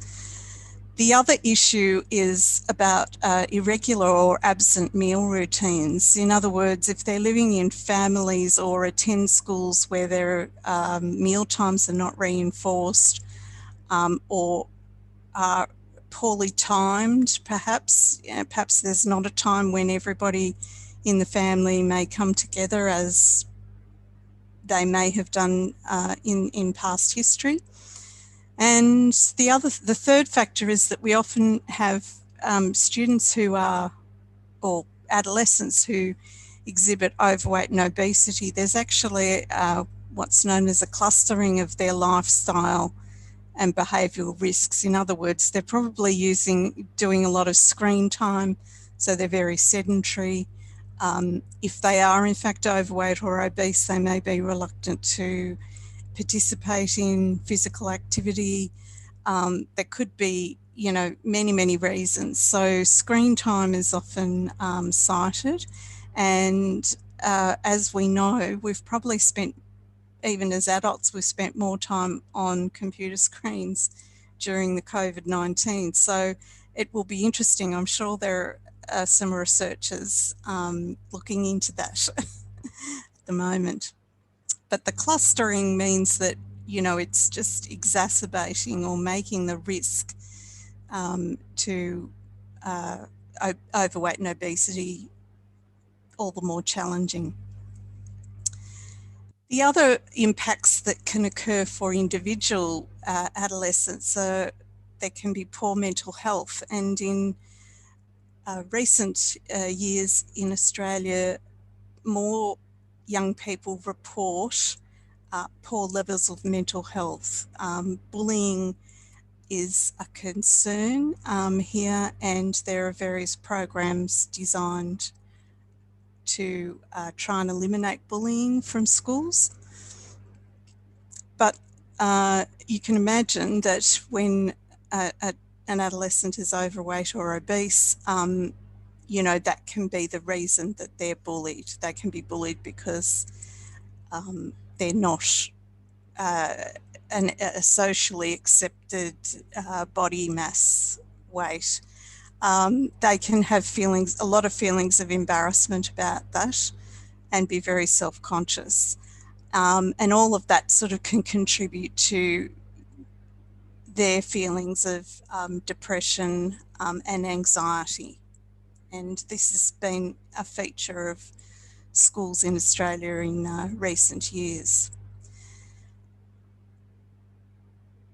When an individual is overweight or obese, they are also likely to have reduced social interactions. So even if they're not being bullied, even if they've got a very secure peer group, they can be very socially isolated from their peers. And of course, that is not useful for their social and emotional development. So there can be negatives there. Reduced physical fitness and reluctance to participate is also another concern. And there's just very preliminary work showing that even though overweight and obese adults do have a very large increased risk for type 2 diabetes, more and more adolescents are acquiring type 2 diabetes if they are obese. So, there are many, many concerns there that really, in terms of a child's development, quite concerning, quite a mix there that is not helpful. Judy has already brilliantly explained how learning is influential in shaping health, and of course this photograph depicts what might be occurring where there's role modelling involving children in food preparation at home, and therefore they acquire healthier eating habits and their diet quality improves as they gain many skills, and of course they improve their nutrition knowledge. And again, it's about focusing on the food and not necessarily discussing the abstract concept of nutrients. It's important. The other idea here is, of course, the hands-on nature of what the children are engaged in. So they are involved in learning how to how to prepare vegetables. In this case, on this photograph, they're clearly preparing school lunches. Because unfortunately in Australia we don't have food services apart from school canteens. So children or families are required to send a packed lunch. Now, in Australia, our curriculum is set up that we have, first of all, an overarching Australian curriculum, which is in the purple. And on the right-hand side, you'll notice that there are various subjects. They're actually called key learning areas. And within each of those, there can be an opportunity for food education, exactly in the way as Yudi explained. Then we have various states and territory divisions. So in your countries, they may be provinces or some other geographical area. In my case, it's Victoria, and we have then a Victorian curriculum that applies to F to 10. That just means foundation, in other words, the first year of school to year level 10. The curriculum is then sort of distilled and interpreted at each of these levels, and this does in fact become problematic for consistent messaging. So then we get down to the schools. We've got primary and secondary schools. In primary schools, we're likely to see kitchen garden programs, although certainly not in all primary schools. And the data so far is that primary school teachers will teach food and nutrition if they have a keen interest in it or if they've done some professional development, but otherwise they will tend to shy away from it and do something that they're perhaps a little bit more interested in. In secondary schools, however, there are specialist teachers who teach health. They may teach science, which has a little bit of nutrition in it, or they might be trained as home economics teachers, and they can teach in health, but they can also teach in the technologies area as a food specialisation. So this is how food and nutrition can be expressed in a curriculum at the school level. So in health and physical education, it's sometimes as one subject where they can be doing both nutrition and physical activity. In technologies, they may be doing a subject called food technology, or they might be doing something with a different title, but essentially it does have a lot of experiential food and nutrition opportunities in it. So in technologies is the time where they're going to learn how to cook. So that's why technologies is quite a significant area. And in science is the typical sort of biological emphasis of in terms of human nutrition. Once we get down to the courses and lessons, we know that it's that exposure provided in schools is really very important and gives children that hands-on learning that again Yudi gave some great examples of. And we have that practical application, and of course these children and adolescents will one day be parents, and I know that has always motivated me to think, well, they could be parents, they could be in a household and having to provide for, so the student capability development, very, very important. Now, the foundation of quality health education, and I'm going to talk a little bit just about teachers now, because I know in many of your countries you might have health promotion workers or external people coming in. So those 3 points I have there on the screen, very, very important. The training, resources, and of course how to use them, and the postgraduate professional development. In Australia, we find that there are barriers where food education can be compromised, and that is teacher registration. So teachers can teach in a secondary school without a formal food and nutrition qualification. Out of field teachers are teachers who, you know, they may be teaching another subject such as geography or history, and they may be asked to teach food. Principals are completely autonomous in the way that they can organise the school staffing, so that can be a barrier, as can their priorities. So they may not have a priority that has anything to do with food and nutrition. And of course, we have, you know, a growing area now where teachers are not being trained in this area.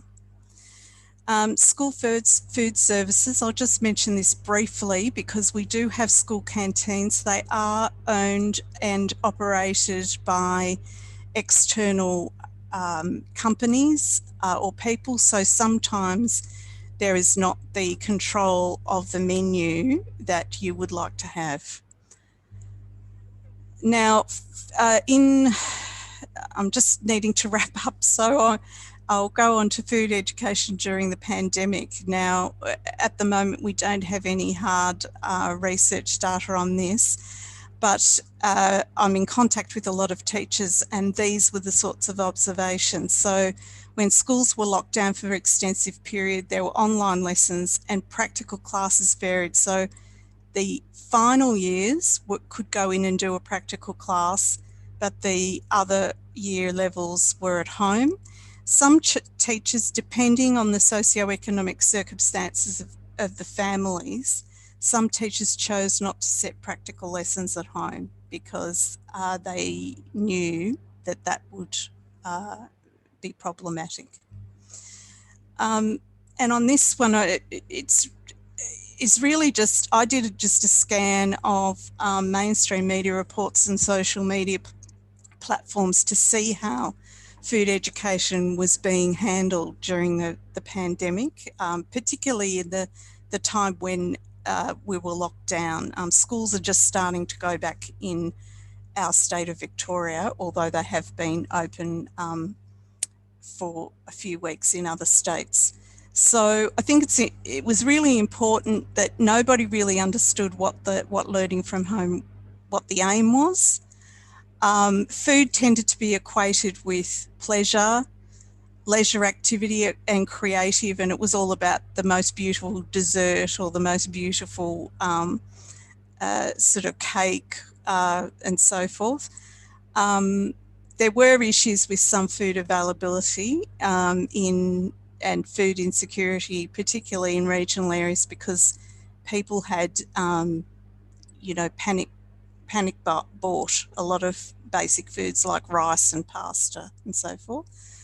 The resources being used and promoted were from the British Nutrition Foundation, which Judy has already covered, and the Kitchen Garden Foundation here in Victoria. And there was an interesting article that you can access at your leisure because you'll get a copy of these slides. So I've really gone over time, I'm sorry, but I think those 4 things are important. If you're a health promotion worker working with schools, most important that you have communication and involvement of teachers at all stages. Make sure your programs are directly linked to the curriculum because that's what schools are you know, there for. And make sure that they're relevant, engaging, and use the hands-on learning. And hopefully we can ensure that our nutrition messages are consistent. Thank you for listening, everyone.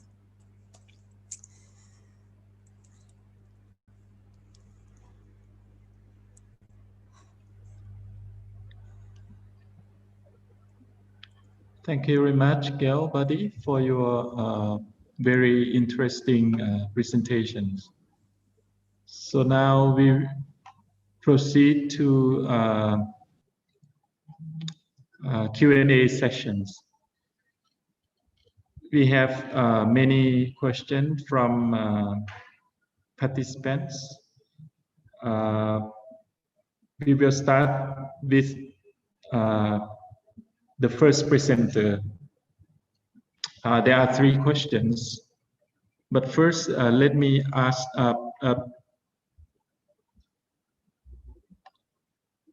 Let me share with you the question raised by participant online. This question posed to Dr. Khamseng. The question reads, one of the key achievements of health sector that you share is capacity building for SBCC. Can you share more the SBCC approach, activity implemented in Lao PDR, target to improve nutrition practices for school children and adolescents? Is it clear for you, Dr. Khamseng?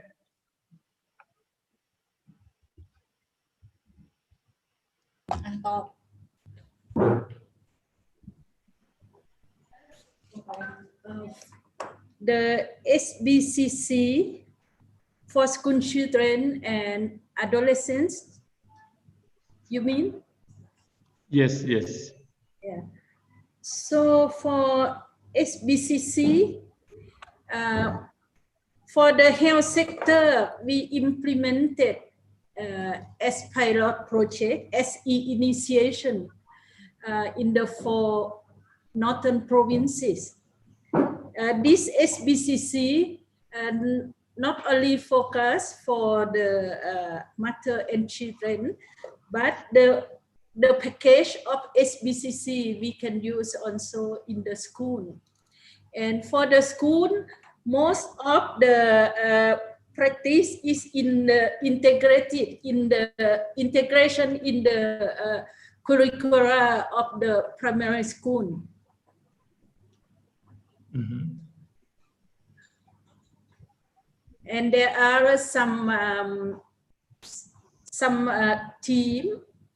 There are 3 team that will integrate the nutrition in the curricula of primary school. And nutrition education is also not only primary school, but also in the secondary school.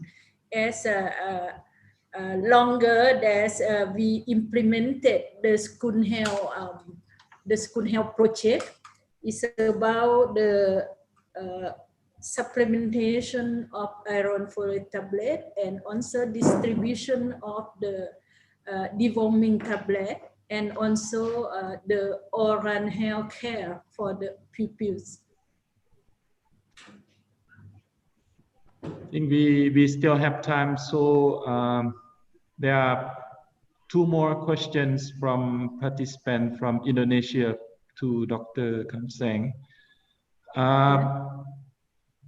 Besides iron supplementation to handle endemic problems, how is Lao influencing good dietary patterns of school children? And how these capacity building programs of teachers on nutrition?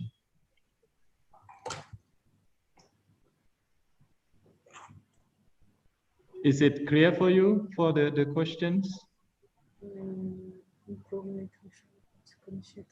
So you mean how to improve the food dietary in the school? The second, and the third? The question is asking about iron supplements to handle endemic problems. Iron supplementation, no? So for the... And another issue is about capacity building for the teachers in the school. How your Ministry of Health is working with Ministry of Education, especially at the school levels, to address these problems. So for the question for the iron supplementation, we promote also the iron-rich food in the school. There's pupils or secondary school student have to do the iron-enriched food, not only based on the iron tablet supplementation. Yeah.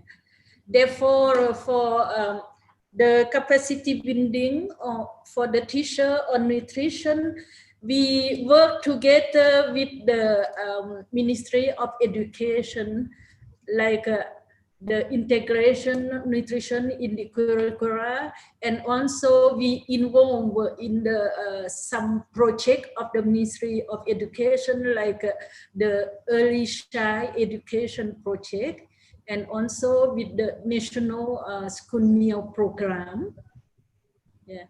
So we have the coordination mechanism that we meet together regularly, especially the how to improve for the better nutrition and food security, not only with the education sector, but we also work closely with the agricultural sector to improve the nutrition, especially in the school.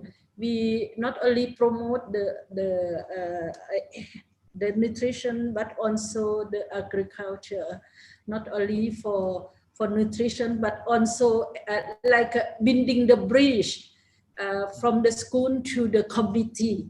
If they do school guardian well, so it means that the pupil push or persuade their parent to do at their household also. And this is maybe the final question for you. The question is asking about the achievement of the implementation of the National Nutrition Strategy between 2016 to 2020. From your perspective, do you think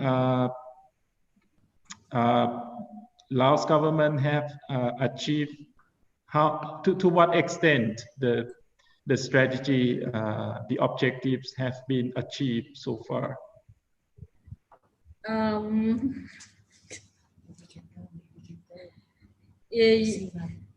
For some indicator of the health, the education, and the agriculture sector, we achieve some. For the health sector, as we see, that we have many progress in reduced malnutrition rate, especially for the children under 5. And for the education sector, as I mentioned in my presentation, that for the stunted pupils, we cannot improve much their nutrition status, because it's a little bit late, no?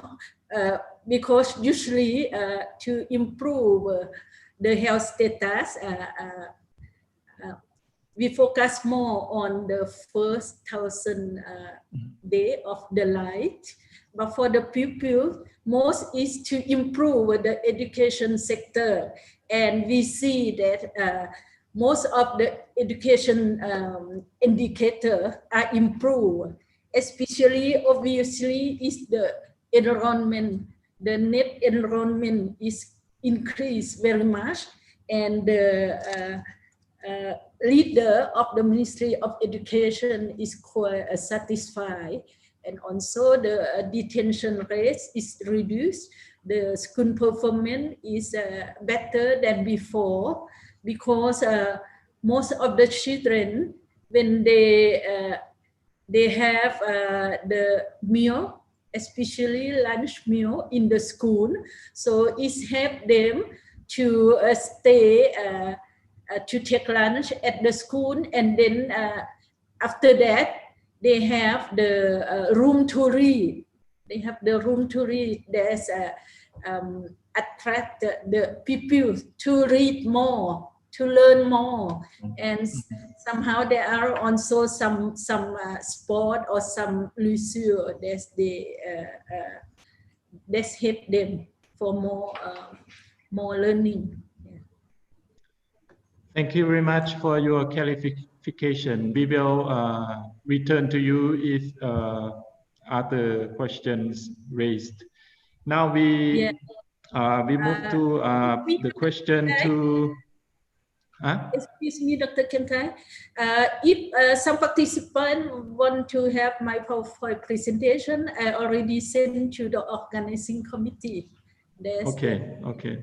Could share to them. And the presentation PowerPoint of other speaker, I want to have two. I learned a lot from you too. Yeah. Thank you.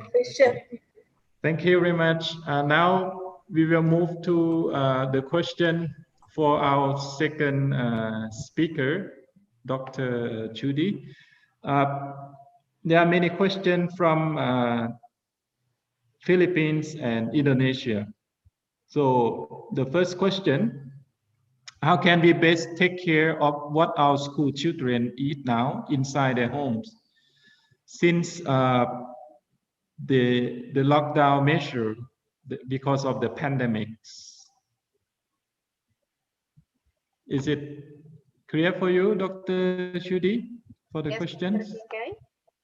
Yes, I will try to respond to that. Thank you for the question. I think I have seen in YouTube channel a similar questions related to how teacher or school can have roles in the diets of the students while they are now actually schooling from home. Yeah, so that is the point where in my presentation the pandemic teaches us or force us to link the point of building a character building on good nutritional practices to have a consistent message from what is taught at school and what is practiced at home, or vice versa. What is the value of home is also something that is appreciated or respected at school. So this is actually the point where as an educator myself, the pandemic gives us opportunity actually to think creatively on this is the time where school can actually also have a role in influencing home environment in terms of food. An example that was actually given by a school teacher of our school partner in Bogor of asking students to share what breakfast they are having.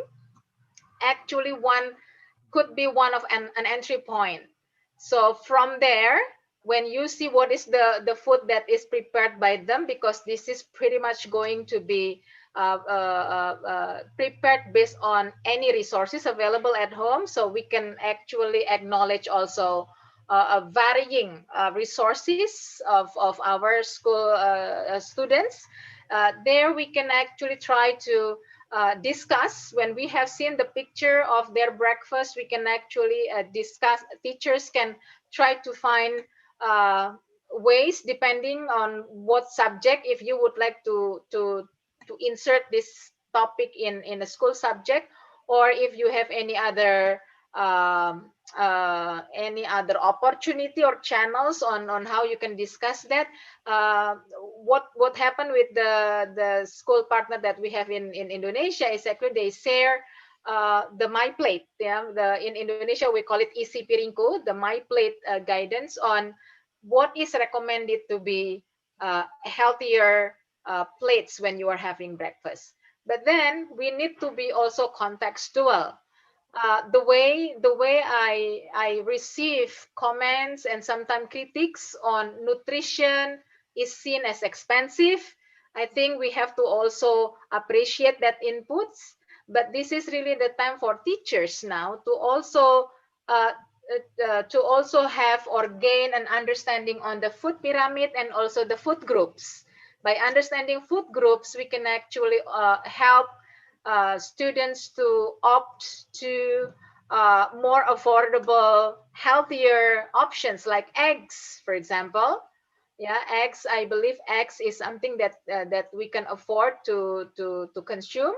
Also, in the case of Indonesian, we are using so much on soybean products that is also rich in protein. We can actually acknowledge that plant source food as also nutritious or nutrition dense. So I think that could be an entry point, yeah, by asking them to post your breakfast, and then we discuss breakfast. I think that way we discuss food. We don't really discuss nutrition, but we discuss food and we give them examples. I think that will be my response to the questions, Dr. Kiengkay. Another question is also about the effect of pandemics. The pandemic is causing malnutrition among children. How can we cope with that to address this? Yeah. Okay.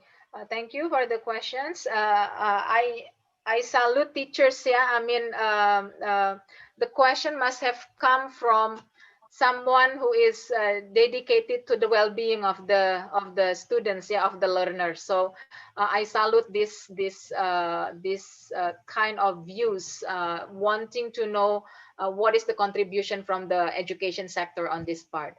I think this is a really a multi-sectoral approach. Yeah, Dr. Khamseng has mentioned in the national program of Lao, when we are talking about school-based program, it's automatically a multi-sectoral approach. In Indonesia, for example, there are players that key players in terms of school health program, which is of course the health sector and the nutrition sector, but there are also other sectors that can play a role. And in many cases, I believe in many other countries, it's also valid that we have a kind of parents teachers association. We can actually use also this community groups to to be part of the stakeholders in talking about improving the nutrition of the school children during pandemic.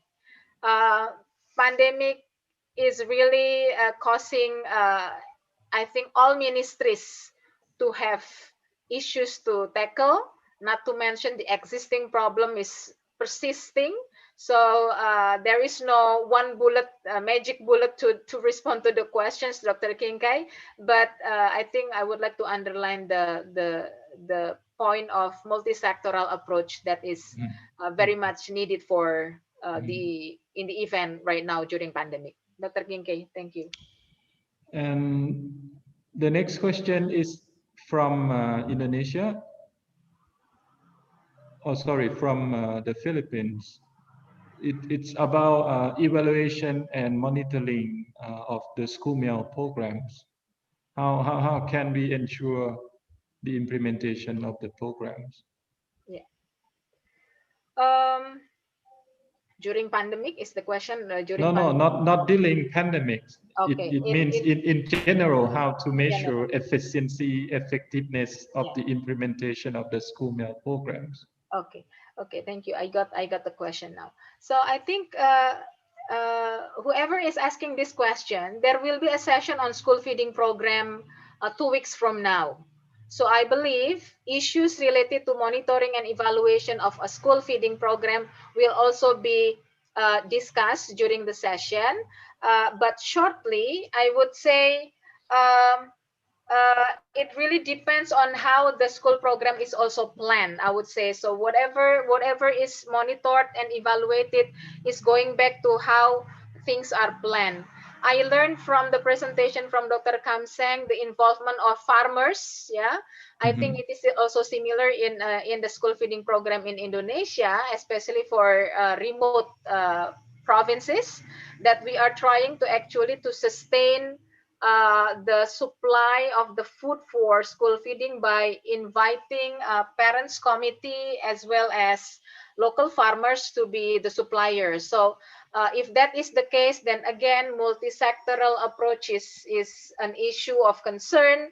I think I have a little knowledge on that particularly. So I would invite whoever is asking the question to also attend the second webinar 2 weeks from now, Dr. Kiengkay. Thank you. And maybe the last question for you, how to educate canteen providers to make sure they follow the guideline for providing nutritious food in the school. Okay. There is going to be also a topic on school canteen. I think webinar number 3. I would like also to suggest whoever is asking the question to also stick around for the 4 weeks from now for the topic. But I would like to comment on that based on my experience. If you notice, one of the slide in my presentation is really about recipe modification. So in order, I mean, as I discussed earlier, when we are talking about nutrition, it's abstract. But when we are talking about food, and then we show examples that a little change by recipe modification can make a difference in the canteen, the canteen vendors listen. The canteen vendors listen because it is some contribution that they can do. So I think that is the challenge for the school authority or the canteen organizer or managers to also have some knowledge on communicating this simple change to the vendors so that they can do improvement for the food that they are selling in the canteen. And then school policy that go over reinforcement in the canteen premises helps the regulation to be reinforced. So I think that is my short response to that. I would like also to invite whoever is asking the question to also attend the school canteen topic on the next webinar. Thank you, Dr. Kiengkay. Thank you very much for your clarification. We will get back to you in case we have additional issues raised. Next, let's move to our next, our third speaker. You got 3 questions from Indonesia participants. The first one, it's a bit, it's very interesting questions. So how we discuss obesity and overweight issues among adolescents in a comfortable ways.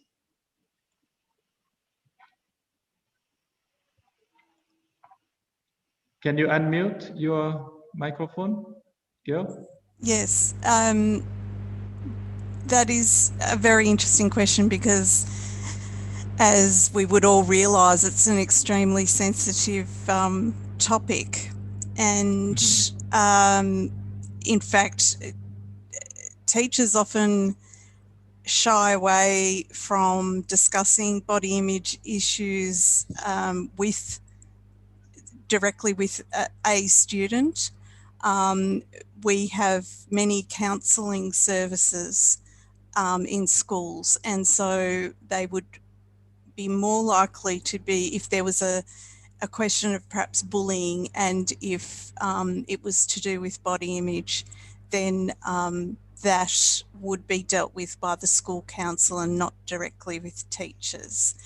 I think it's to overcome any perception that teachers would interfere with views on that, and that they need professional counselling.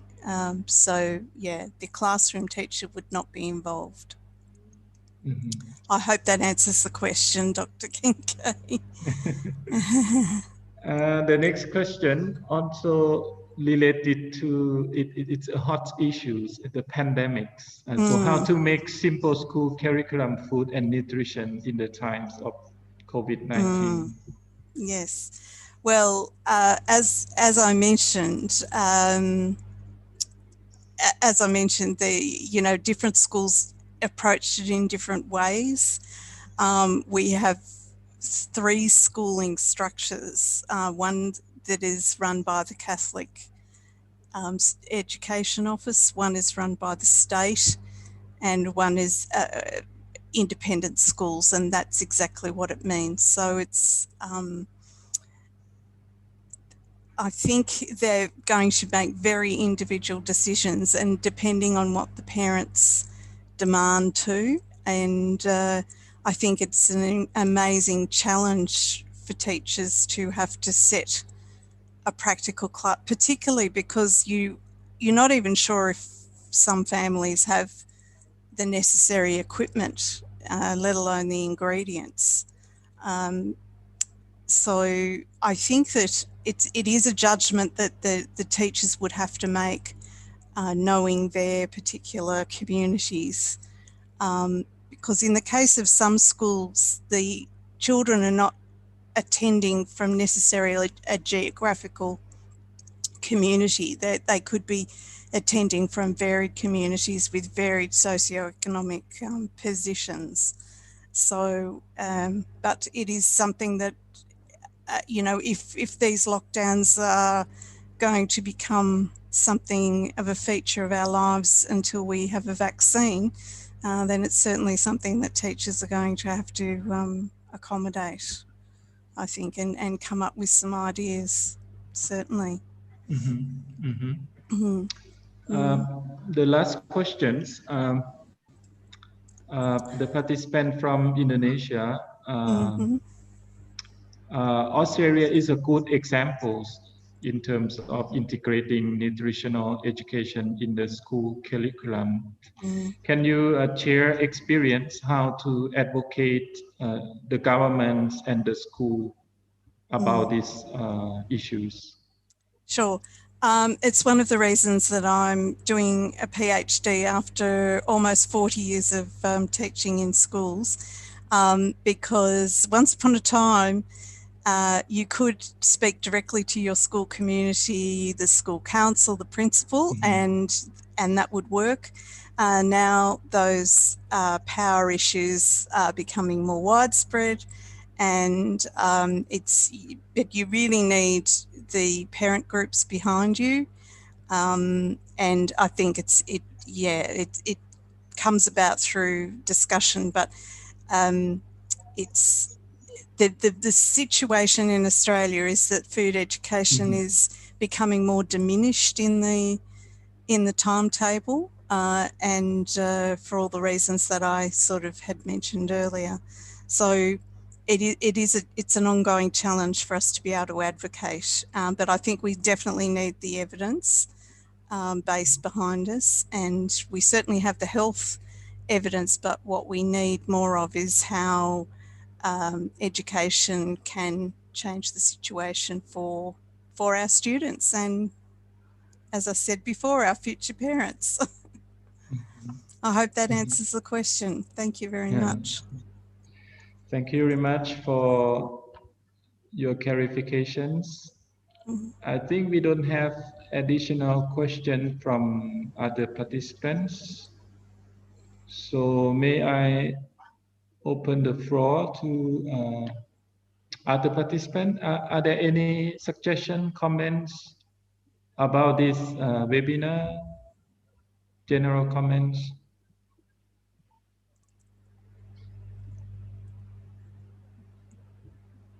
If not, I will return the floor to our MC. Thank you very much, Dr. Kiengkay. This is the end of our first sessions. Allow me to thank SEAMEO RecFon for conducting this webinar series.